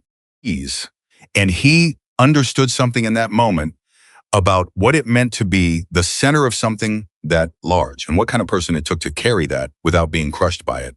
Marcus turned to face the crowd. He didn't raise his voice, didn't need to. When he spoke, the street went quiet with a speed that told Logan everything about the relationship between this man and these people. This is Logan Carter, Marcus said. He's the man who found Hawk's bike. The silence held for a moment. Then someone at the back of the crowd said something Logan didn't fully catch, and someone else said something louder. And then there was a sound from 350 people that was not quite applause and not quite a cheer. It was something more direct than either of those, something that had no performance in it, that came from a place that was simply and entirely genuine. Logan stood next to Marcus and felt the sound hit him in the chest and did not know what to do with it, so he did nothing, which turned out to be exactly right. Marcus let it go on for a moment. Then he raised one hand and the crowd settled. I need you to understand what he did, Marcus said. He was still talking to the crowd, but Logan felt the words as though they were addressed to him. This young man found this motorcycle by accident in a storage building that was about to be demolished. He had nothing to gain from it. He had every financial reason to sell the parts and walk away. Instead, he spent 5 months and every dollar he had rebuilding it from the ground up. A pause. He found personal effects belonging to Hawk inside the frame. He kept them safe for months, without telling anyone except Frank, without attempting to profit from them, without violating the privacy of what they contained. Marcus paused again. That is the kind of person who deserves to be treated a certain way. The crowd responded again, and again Logan stood with the sound moving through him and did not know what to do with it, and did nothing. A man stepped forward from the crowd, younger than Marcus, late 30s, with a direct gaze and the kind of stillness in him that suggested he'd been through things that had burned away the extraneous. He stopped in front of Logan and extended his hand. I'm Darnell, he said. Logan shook his hand. The name registered a half-second later. Darnell. He's better than he knows. Hawk's words in the letter. Logan looked at him. Hawk wrote about you, he said. Darnell's hand stilled in the handshake. His face changed in a way that was immediate and involuntary. He did? Darnell's voice had lost some of its steadiness. He said you were better than you knew, Logan said. Darnell looked at him for a moment. Then he looked away. At some point in the middle distance and his jaw worked and he looked back. He said that, Darnell said. Not a question. Receiving it. He said that, Logan confirmed. Darnell nodded once slowly. He released Logan's hand. He stepped back into the crowd without another word, and Logan watched him go and thought about the particular weight of hearing something from someone who had been gone for 12 years, delivered by a stranger who had no stake in the delivery except the basic human obligation to pass along what was true. Then something else happened. Frank Miller emerged from the edge of the crowd. Frank, who had been somewhere in the back this whole time, who had arrived in his truck and stayed at the periphery, and Marcus Reed saw him and crossed the distance between them in 4 strides and stopped in front of the old man. They looked at each other. 12 years, probably more, of whatever history existed between them. Logan could see it in both their faces. The accumulated weight of time and absence, and the particular grief that belongs to men who have lost the same person. Marcus put his hand on Frank's shoulder. Frank put his hand on Marcus's shoulder. Neither of them said anything. They stood like that for a moment, in the middle of the street, in front of 350 people who gave them the silence that the moment required. Logan looked away because it felt like something private, something that belonged to them. When he looked back, Marcus was walking toward him again. There's something we need to handle, Marcus said. His voice was back to its full register, now present, forward-moving, the voice of a man with purpose. 2 things, actually, and I want to do them in order. Logan nodded. First, Marcus said, I want to hear everything. Every detail of how you found the bike, how you got it, what you found inside it, how you handled it, what decisions you made and why. He paused. Not because I'm checking your work, because it's a story that belongs to the chapter, and stories that belong to the chapter get told. Okay, Logan said. Second, Marcus said. And he paused here in a way that was deliberate. In a way that told Logan the second thing was the one that mattered more. I want you to hear something from me. From all of us. He gestured a small motion that somehow encompassed the 350 people behind him. Something that I decided before we left, and that I want said out loud, in front of witnesses, because that's the way things that matter should be said. Logan looked at him. He felt something tightening in his chest, not the anxiety kind, but the kind that precedes something significant, the kind the body produces when it understands, before the mind does, that a line is about to be crossed that cannot be uncrossed. What is it? Logan asked. Marcus looked at him steadily. The chapter has a tradition, Marcus said. We don't recognize strangers. We recognize the quality of a man's character, the content of what he does when nobody's watching and there's nothing to gain. He paused. You did something for Hawk. You did something for all of us. And the question we've been asking since Victor first called me is whether that was luck or whether that was character. He paused again. We've been here for 40 minutes. I have my answer. Logan said nothing. His heart was doing something irregular in his chest. What we're about to give you, Marcus said, you did not ask for. You did not know it was possible. And I want you to understand that it is not given lightly or casually or as a transaction. He looked at Logan with those deep, unguarded eyes. It is given because you earned it. And because Hawk would have wanted it. And because sometimes the universe puts the right person in front of the right broken thing. And when it does, that deserves to be acknowledged. The street was utterly quiet. 355 people were watching Logan Carter stand in front of his father's garage. Logan stood completely still. He did not know what was coming. But he knew that it was large. And he knew that it was real. And he knew that nothing in his 21 years had prepared him for this specific morning, for the weight of this many eyes, for the sound of this many engines having gone silent, for the presence of This man in front of him who carried the memory of a person Logan had never met, but somehow felt he knew. He stood still. He waited, and Marcus Reed reached into his cut and removed something and held it out. Logan looked down. In Marcus' palm was a hawk's ring. The ring with the eagle worked into the gold, and the inscription on the inside that Logan had read so many times in the work light of his garage that the words were written permanently behind his eyes. Forever in motion, never alone. Hawk's letter said it was supposed to go to whoever the chapter decided deserved it next, Marcus said. He said it was a tradition we'd let slide. He asked me to bring it back. A pause. We brought it back. Logan looked at the ring. He looked at Marcus. He looked at the ring again. I'm not, he started. I know what you are, Marcus said, and I know what you're not. And neither of those things changes what I'm telling you. He extended his hand further, the ring on his open palm. This is not membership. This is not an invitation into something you didn't ask to be part of. This is a recognition from 355 men who understand what it means to honor the people who aren't here anymore, that you are exactly the kind of person Hawk would have wanted to find that motorcycle. The garage was behind Logan, his father's tools on the walls, his father's legacy in the cracked concrete under his feet.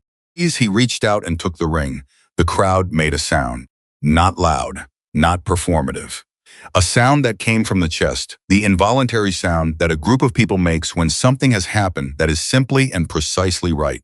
Logan held the ring in his hand and felt the weight of it, not just the physical weight, which was considerable, but the weight of everything it had survived and everything it represented, and the 12 years it had waited in the dark for this specific moment.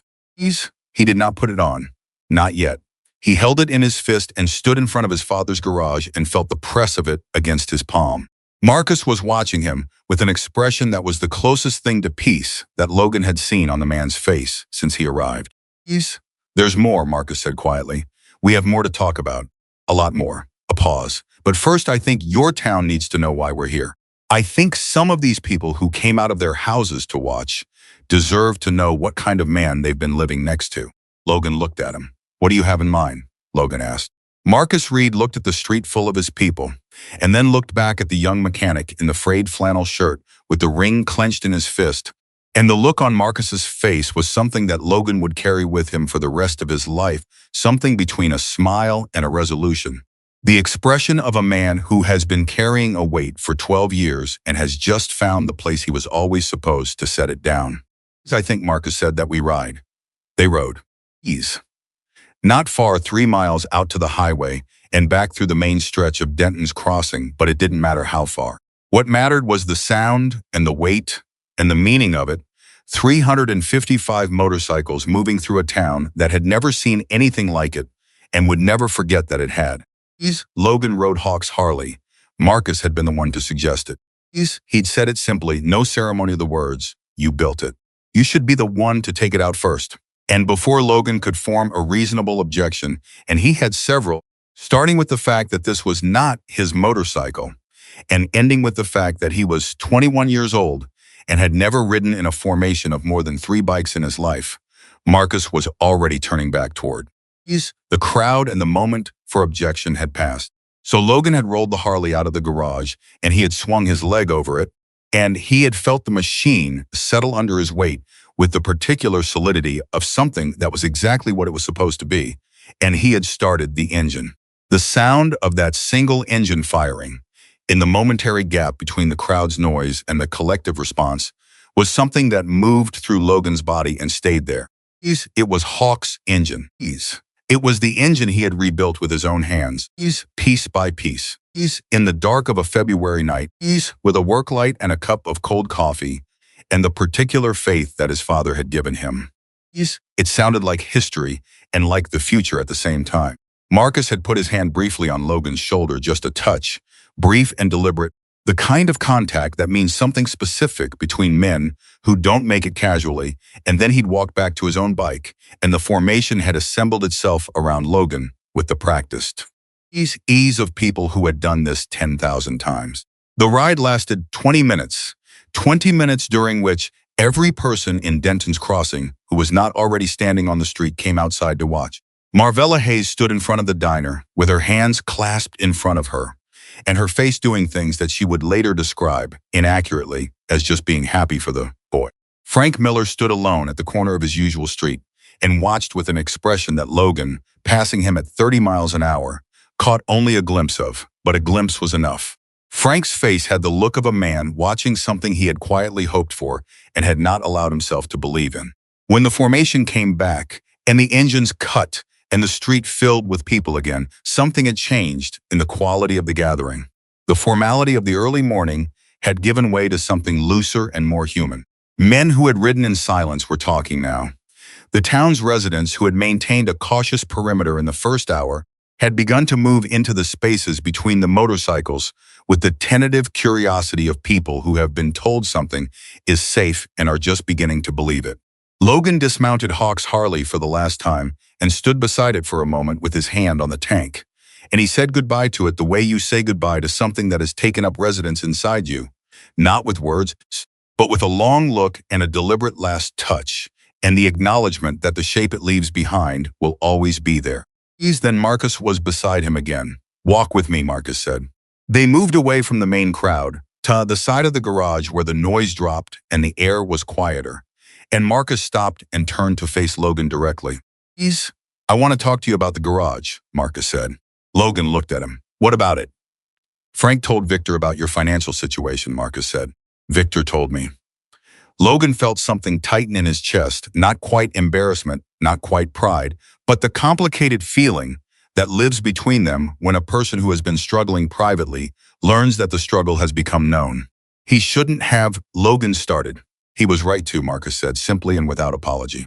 "'Cause it's part of the story, the full story." He paused. "You spent the last 5 months rebuilding a motorcycle that wasn't yours. You sold things that mattered to you to buy parts. You slept in your garage. You're behind on rent, behind on utilities, and you're 3 months from losing the shop your father built." He looked at Logan steadily. "That's not a sob story. That's a set of facts that belong to what you did. You chose to do what was right at genuine personal cost. That matters." Logan said nothing. He looked at the ground for a moment, then back at Marcus. "I'm not asking for anything," Logan said. "I know you're not," Marcus said. "That's the point." He reached into his cut and removed an envelope.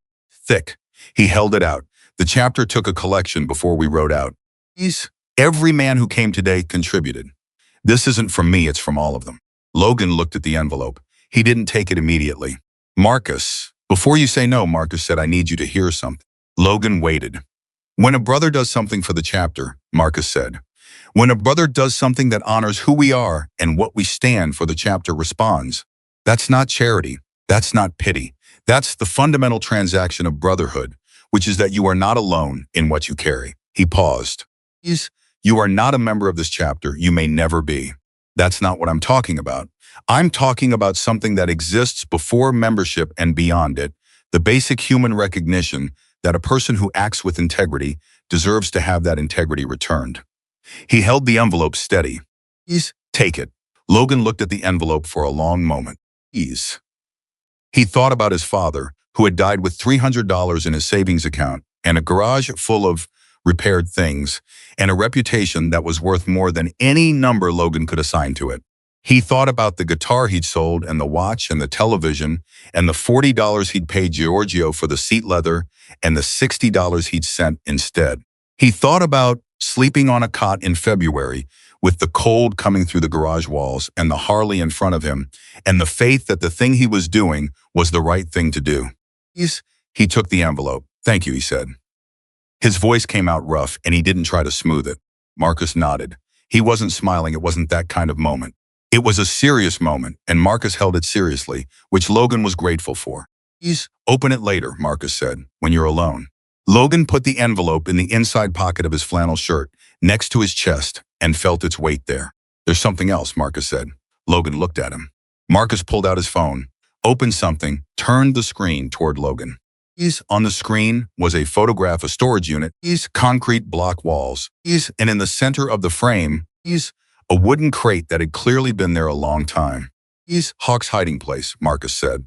"I drove there last week, before today. Before I even knew if today was going to be what I hoped it would be." He paused. The information was there, everything he'd been building before he died. Logan felt the weight of that settle over him. The man in Flagstaff, Logan said quietly. His name was Gerald Combs, Marcus said. Was he died 4 years ago? Natural causes, allegedly. A pause that carried something heavy. But what Hawk documented was enough. Not for Gerald directly anymore, but for the people Gerald was connected to. The people who actually gave the order. Logan said carefully, the order. Marcus looked at him. Direct, unflinching. Hawk's accident was arranged, Marcus said. I've believed that for 12 years. What was in that crate gives me enough to be certain. And enough to take to people who can do something about it. The air between them was very still. Is it safe? Logan asked. Doing something about it, is that safe for you? For the chapter? Marcus looked at him with an expression that was close to surprise, the expression of a man who didn't expect that particular question. That's the right question to ask, Marcus said quietly. Most people would have asked what we were going to do, not whether we'd be safe doing it. The first question only matters if the answer to the second one is yes, Logan said. Marcus was quiet for a moment. Something moved across his face, something Logan had no full name for, a kind of recognition that went deeper than the practical.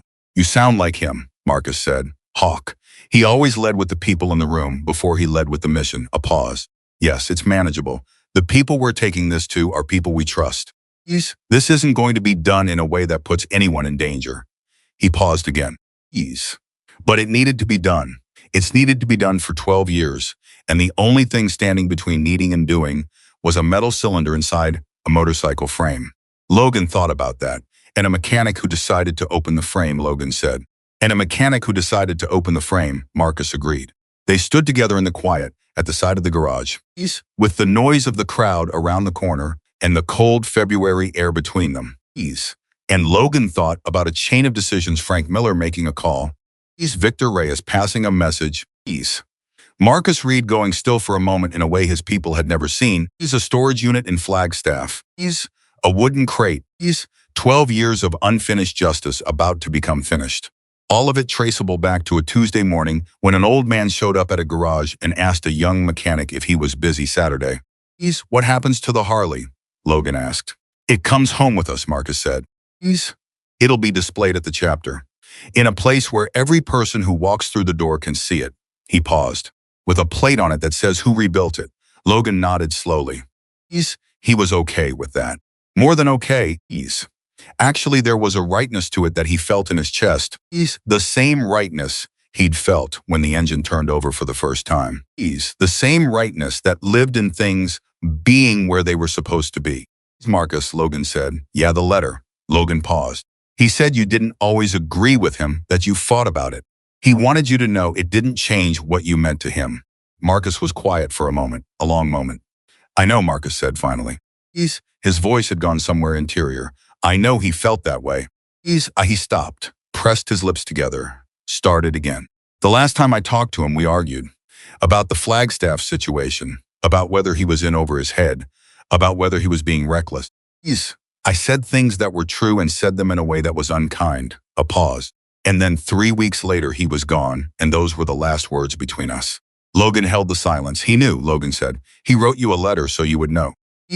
He wrote me a letter so I would know, Marcus repeated. It came out very quiet, barely above a breath. They stood there. Around the corner, someone laughed, a real laugh, the uninhibited kind that means something easy and genuine has happened. Another voice joined it. The sound of the crowd had shifted over the past hour from the formal tension of arrival to something warmer, and Logan registered that shift peripherally as evidence of something going right. Come on, Marcus said eventually. His voice was back to its full strength. There are people who want to talk to you, and I've been monopolizing you long enough. They came back around to the main street, and the next 2 hours were unlike anything Logan had experienced in his 21 years on Earth. Not because of the size of it, though. The size was extraordinary. The simple reality of 350 people filling a street in a town that usually measured its crowd sizes in dozens. But because of the texture of it, the individual human texture, the specific and unrepeatable quality of each encounter. An older man named Ray, the coincidence of the name, landing on Logan, with a particular softness, who had ridden with Hawk in the early years, and who stood in front of the Harley for a long time before saying, very simply, I used to hear that engine in my sleep. The particular sound of it. He paused. You got it. Exactly right. A younger man. 25 or so, who hadn't known Hawk personally, but had grown up hearing stories from his father, who was one of the men in the photograph. He shook Logan's hand with both of his and said, "My dad's been gone 6 years, but he used to talk about Hawk like he was still with them. He's like some part of him always would be." He looked at the motorcycle, seeing this like something got closed that needed closing. Marvella Hayes, who had worked her way across the street from the diner and was now moving through the crowd with the particular authority of a woman who considers hospitality a non-negotiable moral obligation, is distributing coffee and slices of pie from a tray with the efficiency of someone who has been feeding large groups of people their entire adult life. She stopped in front of Marcus Reed and looked up at him. She was a small woman, and Marcus was not a small man, and she said, without preamble, that boy in there has his father's hands and his father's heart, and his father was the finest mechanic and the finest human being in this county for 30 years.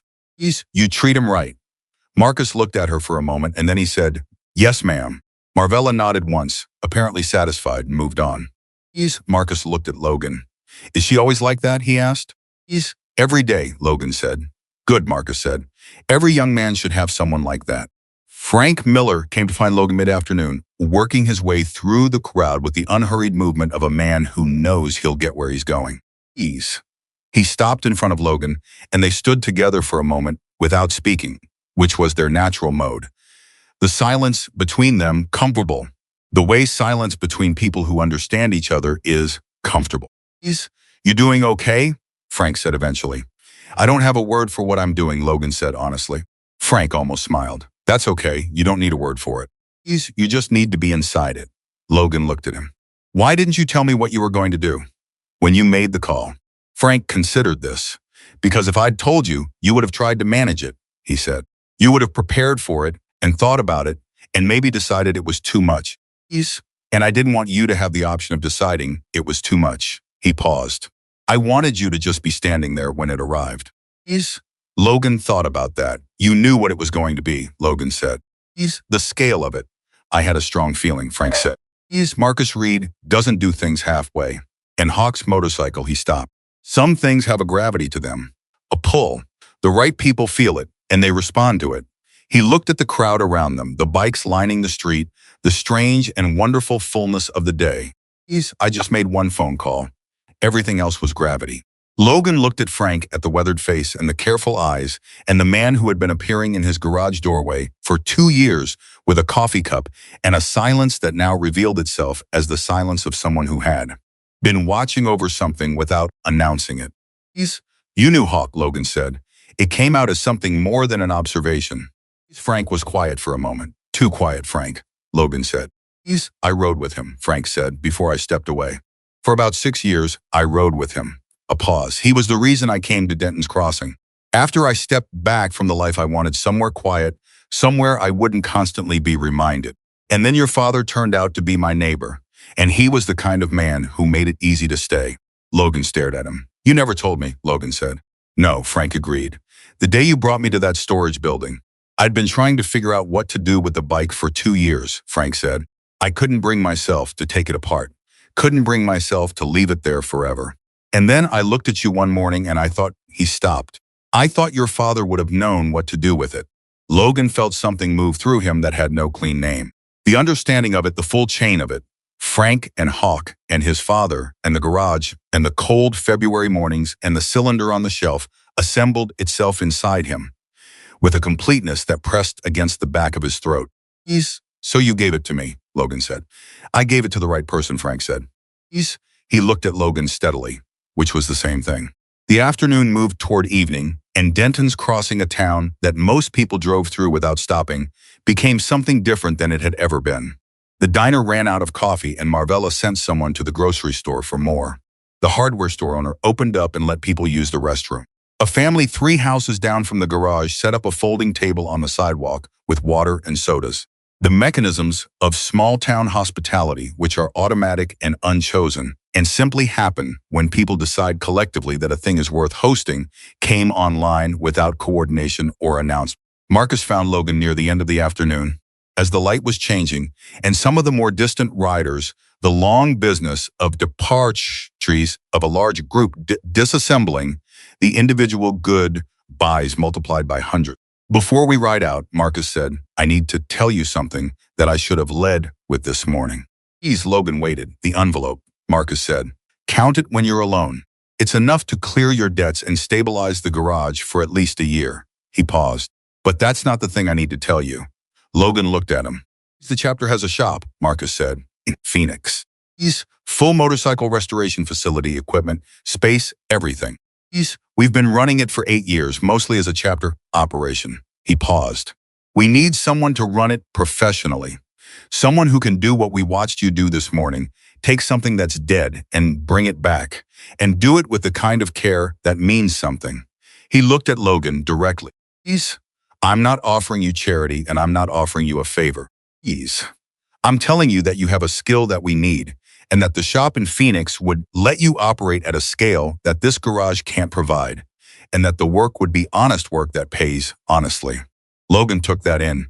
I'm not asking you to decide right now, Marcus said quickly. I'm asking you to think about it. Come to Phoenix when you're ready. Please, see the shop, talk to the people who work there, and make whatever decision makes sense for you. He paused. Your father's legacy is in this garage. I understand that.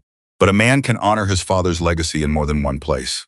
Logan looked at the garage, at the peeling paint on the sign above the door that spelled out Carter's in the hand-lettered font his father had painted himself the day he opened, at the cracked concrete step and the familiar smell of oil and metal and the specific combination of orderliness and use that his father had built and that Logan had maintained through 2 years of losing and holding on simultaneously. Please, I'll think about it, Logan said. Marcus nodded. That was enough. Then Darnell appeared at Marcus's shoulder, and something in his expression told Logan that whatever was coming next had been planned. Logan, Darnell said. He was holding something. The chapter voted this morning, before we rode out. He's unanimous. He held out what he was carrying. It was a leather vest. Not just any vest to cut, a Hell's Angels cut, but different from the ones the members wore. No chapter patch, no full membership patches. But on the back, worked in the same careful craft as everything else in this world. A single patch that read, friend of the club. Logan looked at it. This isn't membership, Darnell said. And it's not a step toward membership unless you want it to be. It's its own thing. It means that wherever you go, wherever any of us are, you are known. You are not a stranger. You are someone under the protection and regard of 355 people who know what you did and won't forget it. Logan reached out and took the cut. It was heavier than it looked. Everything about this day had been heavier than it looked. He held it in his hands and looked at it, and thought about the ring in his pocket he'd put it on during the ride, slipped it onto the ring finger of his right hand. And it fit as though it had been sized for him, and thought about the envelope against his chest, and the words Darnell had delivered from a dead man, that had cracked something open in a living one. He thought about his father. He thought about Ray Carter, who had believed in second chances like gravity, who had talked to broken engines in the dark of a garage, who had died with $300 in his savings account and a reputation worth more than any number. He thought about what Ray would have made of this day, this extraordinary, improbable, gravity-driven day that had assembled itself around one decision. One morning, one young man looking at a rusted motorcycle and seeing something that wasn't a dead machine. He thought Ray Carter would have looked at all of it and smiled the smile he saved for moments that confirmed his deepest convictions about the world. And then he would have offered to make coffee, because that was the thing Ray Carter did when the moment was too large for words. Logan put on the cut. It settled across his shoulders with a weight that felt, in the way only the right things feel, exactly right. Around him, the men who had seen it happen, Marcus Darnell, Frank at the edge of the crowd, and 100 others, responded not with noise but with something quieter and more lasting. A collective settling, the sound a group makes when something that was supposed to happen has finally happened. Marcus put his hand on Logan's shoulder. Your father, Marcus said quietly, built the kind of man that Hawk always said was the only kind worth knowing. He paused. He was right. Logan stood in front of his father's garage with the cut across his shoulders and the ring on his hand and the envelope against his chest, and he looked at the street full of people and machines and the particular improbable beauty of a day that had begun at 5 in the morning with a young man standing alone in the cold, waiting for something he couldn't have named. The town of Denton's Crossing had never seen anything like this day. Ease. And in the weeks and months that followed, when the people who'd stood in the street told the story to the people who hadn't been there, and they told it often with the particular relish of people who witnessed something, the part they always came back to, the part that everyone agreed was the heart of it, ease, was not the sight of 355 motorcycles filling a street that had never held more than 30 cars.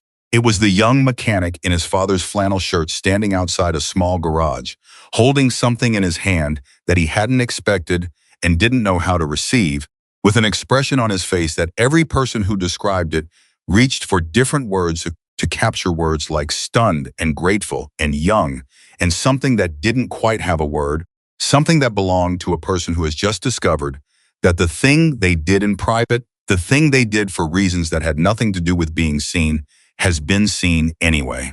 And now the day was almost done.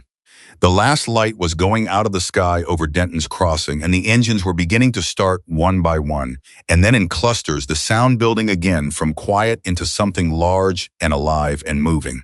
Marcus Reed had Hawk Harley, its engine running for the last time in this town, its restored body catching the last light in the way the most honestly made things catch light. Logan stood and watched them go. He stood until the last of the sound had faded into the distance. Until the street was quiet again. In the particular way a street is quiet after a large thing has moved through it, not empty quiet, but recently inhabited quiet, the air still carrying the impression of what had been there. Frank Miller came to stand beside him. They stood together in the quiet of the emptied street. Well, Frank said. Yeah, Logan said. Frank looked at him sideways. You going to be okay? Logan thought about the envelope in his pocket. The cut on his shoulders, the ring on his hand, the offer in Phoenix, the garage behind him with his father's name above the door. He thought about a metal cylinder on a high shelf, no longer there. Delivered. Finally, after 12 years, delivered. He thought about the last line of Hawk's letter. Riding with you was the best thing I ever did. Yeah, Logan said. I'm going to be okay. He wasn't entirely sure yet what okay was going to look like. He didn't know if he was going to stay in Denton's Crossing, or go to Phoenix, or find some third option that didn't exist yet. He didn't know what came next, in the practical, specific way that a 21-year-old man with a struggling garage and a suddenly altered set of possibilities needs to know what comes next. But he knew something else. He knew it in the way you know the things that live below argument and above doubt. He knew that he had done the right thing. Not the easy thing, not the profitable thing, not the thing that made any practical sense by any practical measure. The right thing, his father's thing. And standing in the quiet street, with Frank Miller beside him, and the last of the daylight going, and the sound of 355 engines fading into the Arizona distance, that felt like exactly enough. Part 5, the envelope contained $11,200. Logan counted it twice. Alone in the back of the garage, after Frank had gone home, sitting on the cot with the bills spread across the sleeping bag in the work-light circle of yellow. He counted it the first time quickly, his hands moving with a mechanic's automatic precision, and the number that came out the other end didn't compute in the way that numbers sometimes don't compute when they are significantly larger than anything you have been operating with for a sustained period of time. So he counted it again slowly. He's organizing the bills into stacks of 500. And the number came out the same. $11,200. He sat with it for a long time. His rent arrears were $1,400. His utility balance was $680. The supply company invoice was $920. The parts he still owed on the cylinder from Terry Salazar, the balance on Giorgio's seat leather, 2 other accounts he'd been managing with minimum payments, came to another $800 and change.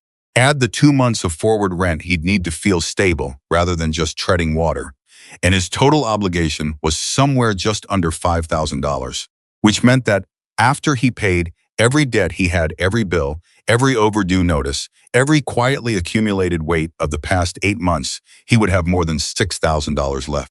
$6,000 was not a fortune. Logan understood that.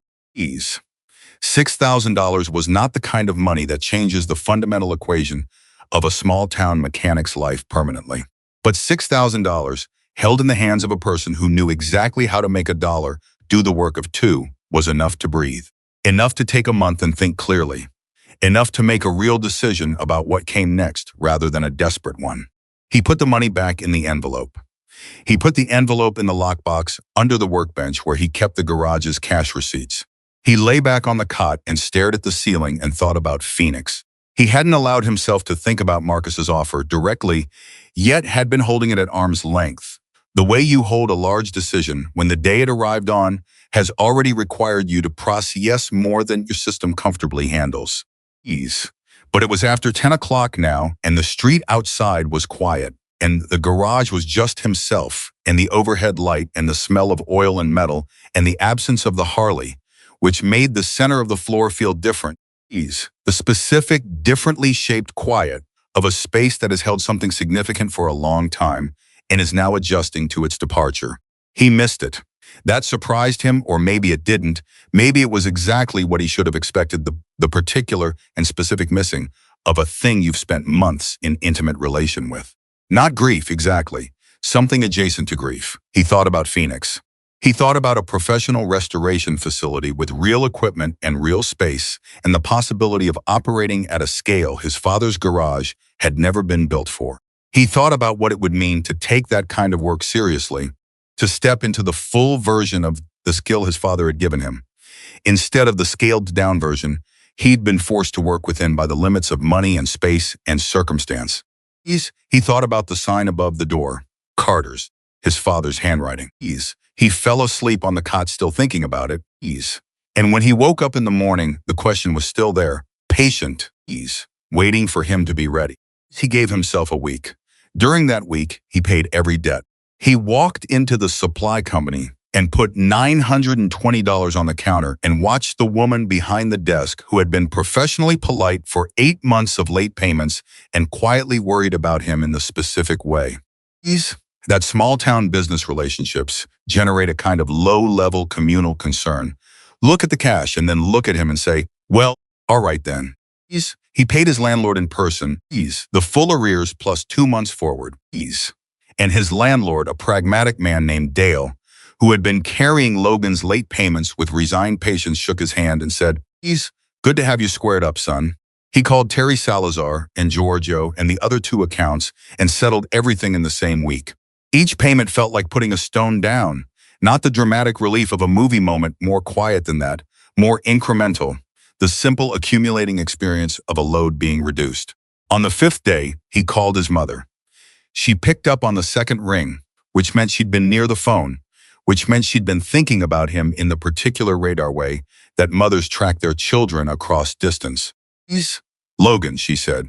Hey, Mom, how are you? She said it with the specific weight of someone who means the real version of the question. He told her. All of it the day the chapter arrived. Marcus Reed. The envelope, the cut. The ring. The offer in Phoenix. He'd been telling it in pieces to different people all week, Frank. Marvella.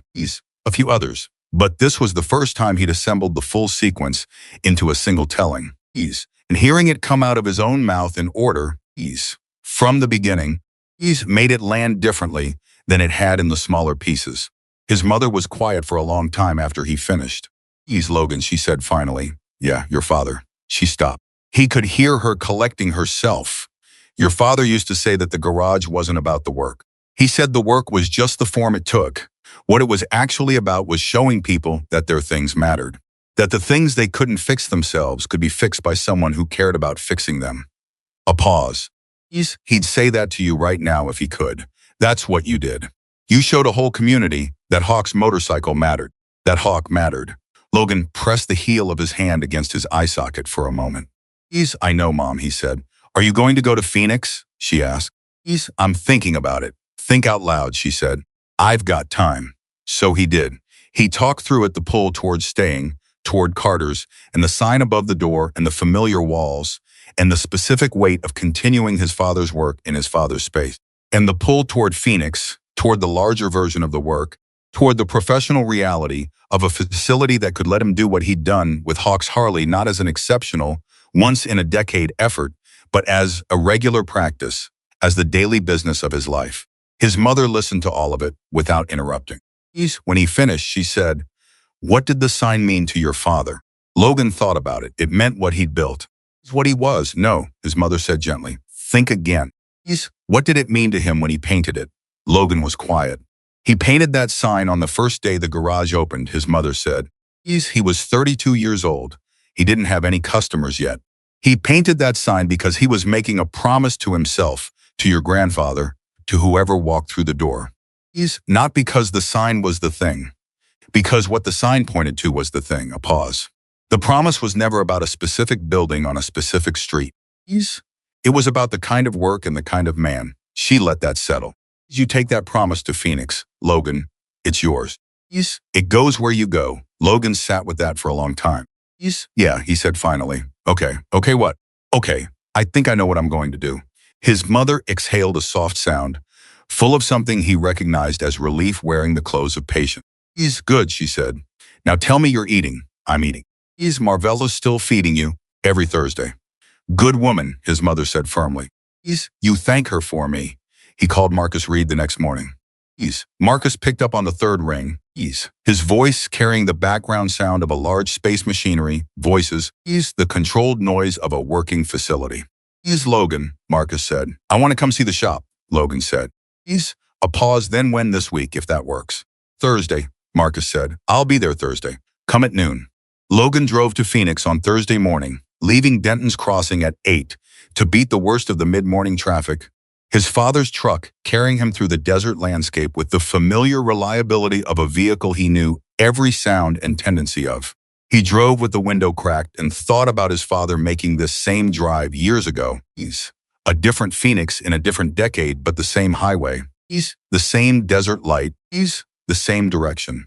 The shop was in an industrial area east of downtown, a real facility, larger than anything Logan had pictured from Marcus's description, occupying a building that had been built for serious work and had been adapted for it over years into something that functioned with the particular efficiency of a space where the people using it know exactly what they're doing. He pulled into the lot and sat in the truck for a moment, taking it in. Marcus was already outside waiting. He looked different here than he had in Denton's Crossing, same man, but on his own ground, which added a dimension. He was wearing work clothes rather than the cut, and he moved through the space with a proprietary ease that was different from the formal authority he'd carried on the street outside Logan's garage. You made it, Marcus said. I said I would, Logan said. Marcus looked at him, a quick, assessing look. The kind Logan was starting to recognize as Marcus's default mode of engagement, the habit of a man who reads people as a professional necessity. You look like you slept, Marcus said. First time in a while, Logan admitted. Good, Marcus said. Come inside. The next 2 hours were the most professionally consequential of Logan's life, though he didn't frame them that way while they were happening. He walked through the facility with Marcus, who showed him everything without commentary or salesmanship, the equipment, the workflow, the current projects in various stages of restoration, the small office in the back that would be his if he came. He let Logan look and touch and ask questions, and he answered the questions directly without embellishment. There was a knucklehead from 1947 in the second bay that stopped Logan cold. He stood in front of it and forgot for a moment that he was here for any reason other than the knucklehead, and then caught himself and looked up to find Marcus watching him with an expression that was the closest thing to amusement that Marcus Reed seemed to permit himself. That one's been here 4 months, Marcus said, waiting for the right person. Logan looked at the knucklehead and felt the familiar pull, the specific gravity of a machine that has been waiting for someone to believe in it. I'll take the job, Logan said. He hadn't planned to say it then. He'd planned to finish the tour, take time to think, call Marcus in a few days with a considered answer. But standing in front of a 1,947 knucklehead that had been waiting 4 months, with his father's voice in his head saying, the work was never about a specific building. The answer assembled itself faster than the plan. Marcus looked at him. You sure? I'm sure, Logan said. Marcus extended his hand. Logan shook it. That was the whole negotiation, the handshake of two people who have already established what they are to each other and don't need more words than that to make it real. One condition, Logan said. Marcus raised an eyebrow. I want to keep the garage in Denton's Crossing open, Logan said. Scaled down 1 day a week, maybe 2. I'll find someone to manage the routine work. But the shop stays open. He paused. My father's name stays on the door. Marcus looked at him for a moment. Then that's not a condition. That's a given. Logan nodded. He drove back to Denton's Crossing that afternoon with the windows down, through the desert light that was starting its long golden descent toward evening, and he felt something he hadn't felt in 2 years, the specific lightness of a person who knows where they're going and has chosen it freely and completely. He stopped at the garage before he went to the apartment. Ease. He unlocked the door and went inside and stood in the center of the floor where the Harley had stood for 5 months, in the empty space that still held its shape, and he looked at his father's tools on the walls and the workbench with its organized surface and the high shelf where the cylinder had waited and the overhead light and the cracked concrete and the whole loved, worn, honest reality of the place. I'm not leaving, he said. To the garage. To the air. To Ray Carter. Wherever Ray Carter was. I'm just getting bigger. He stood there for a while.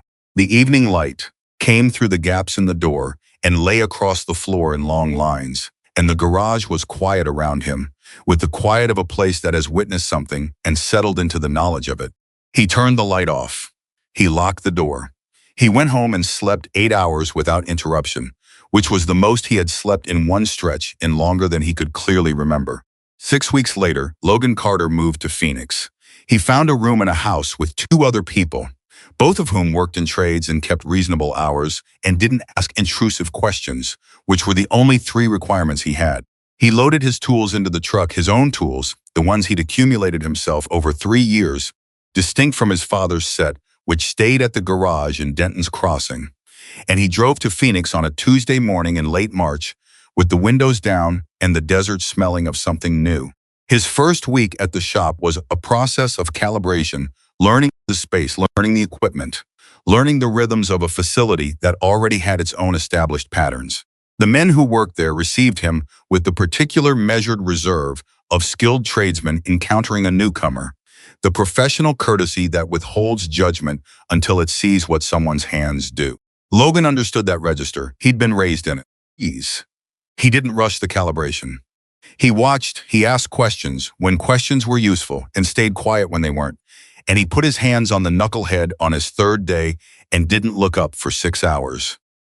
At the end of that 6th hour, one of the other mechanics, a man named Gil, who had been at the shop for 4 years and who had offered Logan exactly 12 words of conversation in 3 days, came to stand beside him and looked at what Logan had done. To the knucklehead's engine in the past 6 hours. Gil was quiet for a moment. You're the kid who rebuilt Hawk's bike, Gil said. Yeah, Logan said. I thought that story was exaggerated, Gil said. What story? The story about the kid with no money and no help who pulled a seized engine out of a 12-year dead Harley and brought it back from scratch. Gil looked at Logan's hands, then at the knucklehead, then back. Marcus said you were good. What did you think? Logan asked. I thought Marcus was being generous, Gil said. Marcus is loyal, and loyalty sometimes makes people generous with their assessments. He paused. He wasn't being generous. That was the entire speech. Gil went back to his own work. Logan went back to the knucklehead.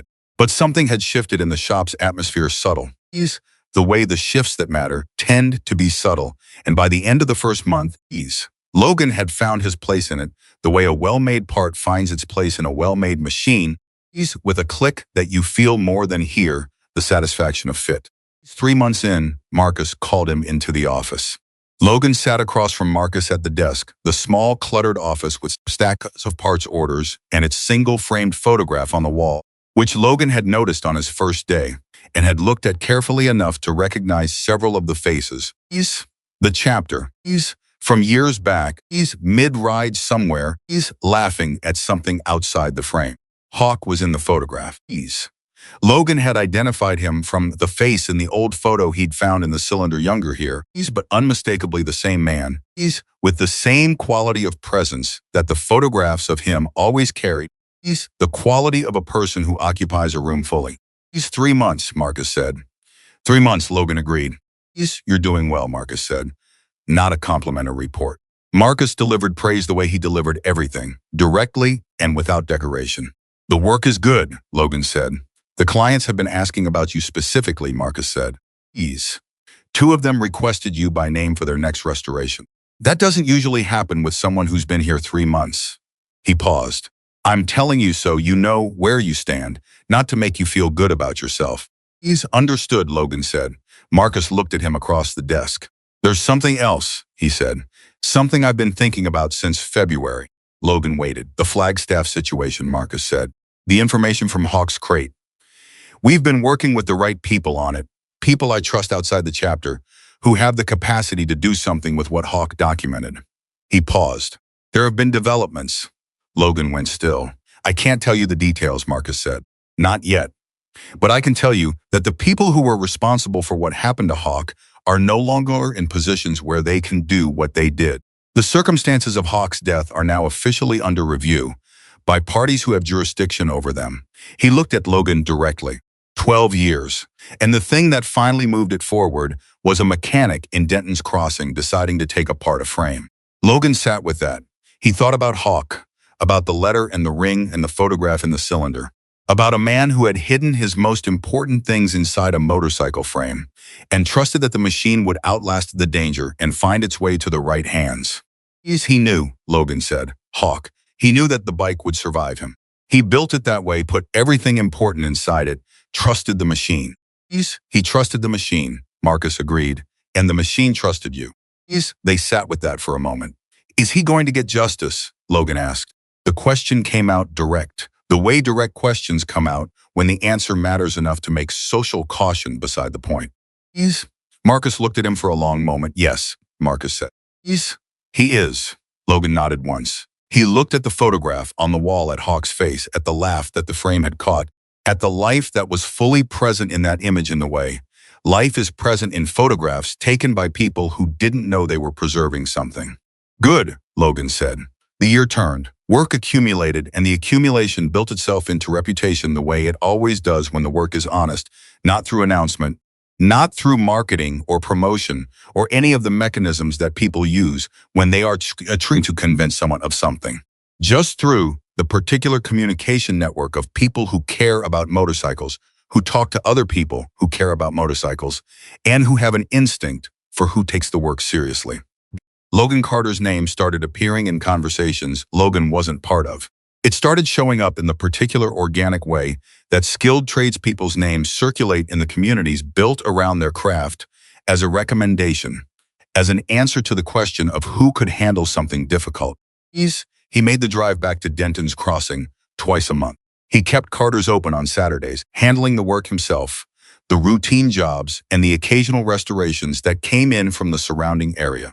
He kept his father's tools on the walls and his father's system for organizing them. He kept the sign above the door. Marvella Hayes always had coffee ready when he came back on Saturdays, and she always brought it across herself, and she always stood in the doorway for a few minutes with the particular proprietary satisfaction of a woman watching something she helped tend toward growing the way she believed it would. You look good, she told him one Saturday about 5 months in. You look like a person who's where they're supposed to be. I think I am, Logan said. Your daddy looked like that, she said. When he found the garage, when he stopped looking for where he was supposed to be and just started being there, she looked at him. The looking was exhausting him, and then he stopped looking and he was just himself. He's in the right place. She tilted her head slightly. That's what you look like. Logan thought about that all the way back to Phoenix. Frank Miller called him one evening in October. Not unusual, they'd stayed in regular contact, the phone calls following the same cadence as the garage visits had. Frank's particular economy of words translating efficiently into text and conversation alike. There's something coming, Frank said, next month.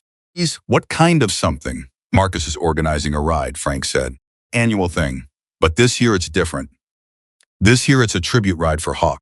The first official one since he died. A pause. He wants you there. Logan was quiet for a moment. Where? He asked. Starts in Phoenix, Frank said. Rides out to the road where the accident happened. Then back through Denton's Crossing. Another pause. Wants to stop at the garage. Carter's, Logan said. Carter's, Frank confirmed. Tell him yes, Logan said. The tribute ride happened on a Saturday in November.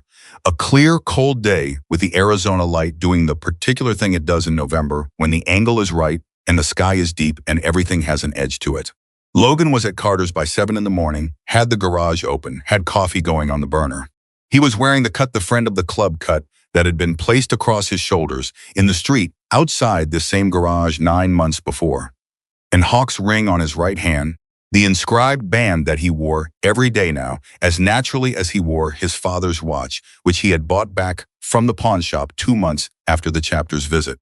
He heard them coming before he saw them. Of course he did.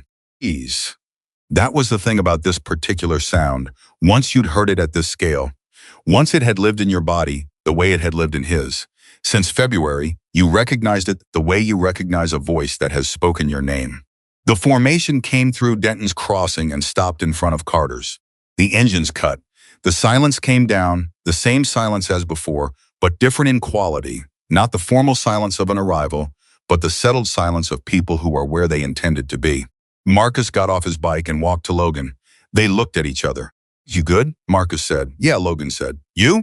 Marcus looked at the garage, at the sign, at Logan in his father's flannel and the cut and the ring. "We're going to stop here every year," Marcus said.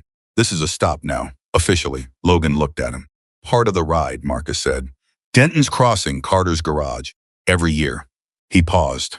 Because the story of where Hawk's bike ended up and who had it and what they did with it, that story belongs to this place. And stories that belong to a place should be honored in the place they belong. Logan looked at the crowd behind Marcus, 355 people. Same as before. He recognized some faces now, Darnell near the front. Gil from the Phoenix shop. Victor Reyes. The older man named Ray, who'd recognized the engine sound. The photograph he'd found in the cylinder had given him faces he could match to names that Marcus had since supplied, and the chapter had stopped being an abstraction and become a collection of specific people with specific histories. Darnell caught his eye and nodded. Logan nodded back. "I want to say something," Logan said, "to everyone. If that's okay." Marcus looked at him. Then he stepped aside. Logan had not prepared anything. He'd thought about this moment in the abstract, had known, since Marcus called, that there would be some version of it, that the day would require something from him that was more than presence. But he hadn't written anything down, hadn't rehearsed. He'd decided to trust what came. He looked at the crowd of people in front of his father's garage, and he let the moment be as large as it was. "I want to talk about a man I never met," Logan said. The street was quiet. "I found his motorcycle in a storage building that was about to be demolished," Logan said.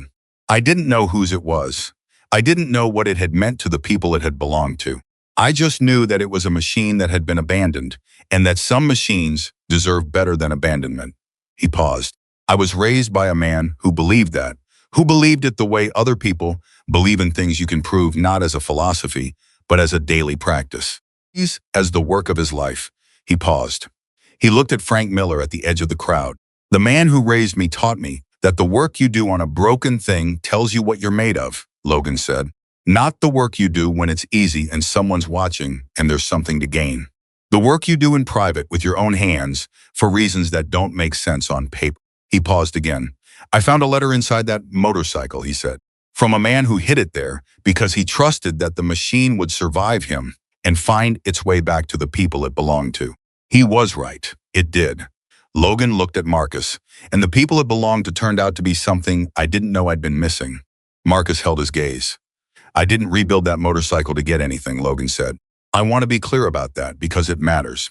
I didn't know about this chapter's existence, didn't know about the letter, didn't know what any of it meant to anyone. I rebuilt it because my father taught me that some things deserve a second chance, and that the willingness to give second chances when there's nothing in it for you is the only meaningful measure of who you are." He paused. "But I want you to know what came back, because I think that matters too." He looked at the ring on his right hand. "Something came back that I can't name cleanly," he said. "A sense that the work means something, that doing the right thing in private gets seen, somehow, even when no one's watching. That broken things, when you fix them, honestly, have a way of connecting you to people and histories and communities you didn't know you needed."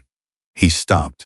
"My father died 2 years ago, and I have spent 2 years feeling the absence of him in every part of what I do. This year, because of Hawk's motorcycle, because of all of you, I stopped feeling only the absence. I started feeling also what he left behind." The street was completely still.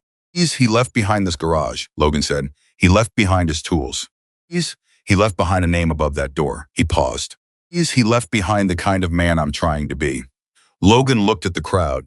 Hawk left behind something too. Left it inside a frame sealed in metal, trusting the machine. And it found Marcus. And the truth about what happened to Hawk is going to find the people it needs to find. He paused one final time. Some things take 12 years to travel where they're supposed to go, but they get there. The silence held for another moment. Then Darnell started at a slow, rhythmic sound from his palms. Not applause in the conventional sense. Something more deliberate. The men around him joined it. And it spread through the crowd not like a wave, but like a fire finding oxygen. Moving from person to person until it filled the street in front of Carter's garage and became one thing. The sound of 355 people acknowledging something that could not be more precisely described than what it was. Logan stood inside it and did not look away. Marcus came to him afterward when the crowd had broken into the comfortable dispersal of people who have said what needed saying and are now free to be simply human with each other. He put his hand on Logan's shoulder and kept it there. He would have liked you, Marcus said. Hawk. He would have argued with you about motorcycles and bought you a beer and told everyone within earshot that you were the best mechanic he'd ever seen. He paused. He was always right about people. Logan looked at the garage. At the sign his father had lettered by hand 30 years ago, the paint faded at the edges but holding. At the door he'd walked through 10,000 times. At the place that had been the whole world to him for 2 years and was now the beginning of something larger. Thank you, Logan said. No, Marcus said, quiet and final. Thank you.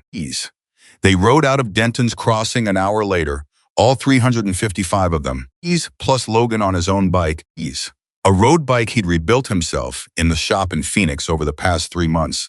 The second restoration of his professional life and the first one that was entirely his own. He rode in formation for the first time as someone who belonged there, not as a guest, not as the young man being honored, but as a man who had done something real and carried something real and had the ring and the cut and the community to show for it. The desert opened up around them as they rode out of town, the sky enormous and the road long and the sound of the formation enormous around him. And Logan Carter rode into it with both hands on the bars and his father's values in his chest and the ring on his hand catching the November light. He thought about Ray Carter talking to broken engines in the dark.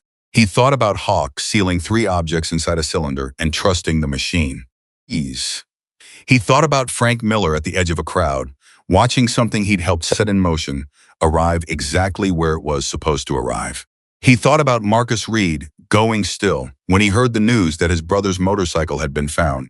He thought about a 21-year-old mechanic standing in a storage building in the dark, looking at a rusted Harley that everyone else had written off, feeling something move in his chest that he couldn't name.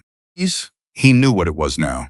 It was recognition, the particular recognition that passes between a person and the work they were made to do. The moment you look at the thing in front of you and understand that you are exactly the right person to put your hands on it. Some people spend their whole lives looking for that moment. Logan Carter found it in a pile of rust and abandonment in a storage building outside Phoenix, Arizona. At the age of 21, with his father's voice in his head and nothing but faith to work with. He rebuilt the machine, and the machine rebuilt him. And somewhere in the Arizona sun, with 355 engines singing around him, and the open road ahead, and the ring on his hand reading forever in motion. Never alone, Logan Carter understood, completely and without reservation, that he had become exactly the man his father always knew he would be. That was the whole story. That was enough.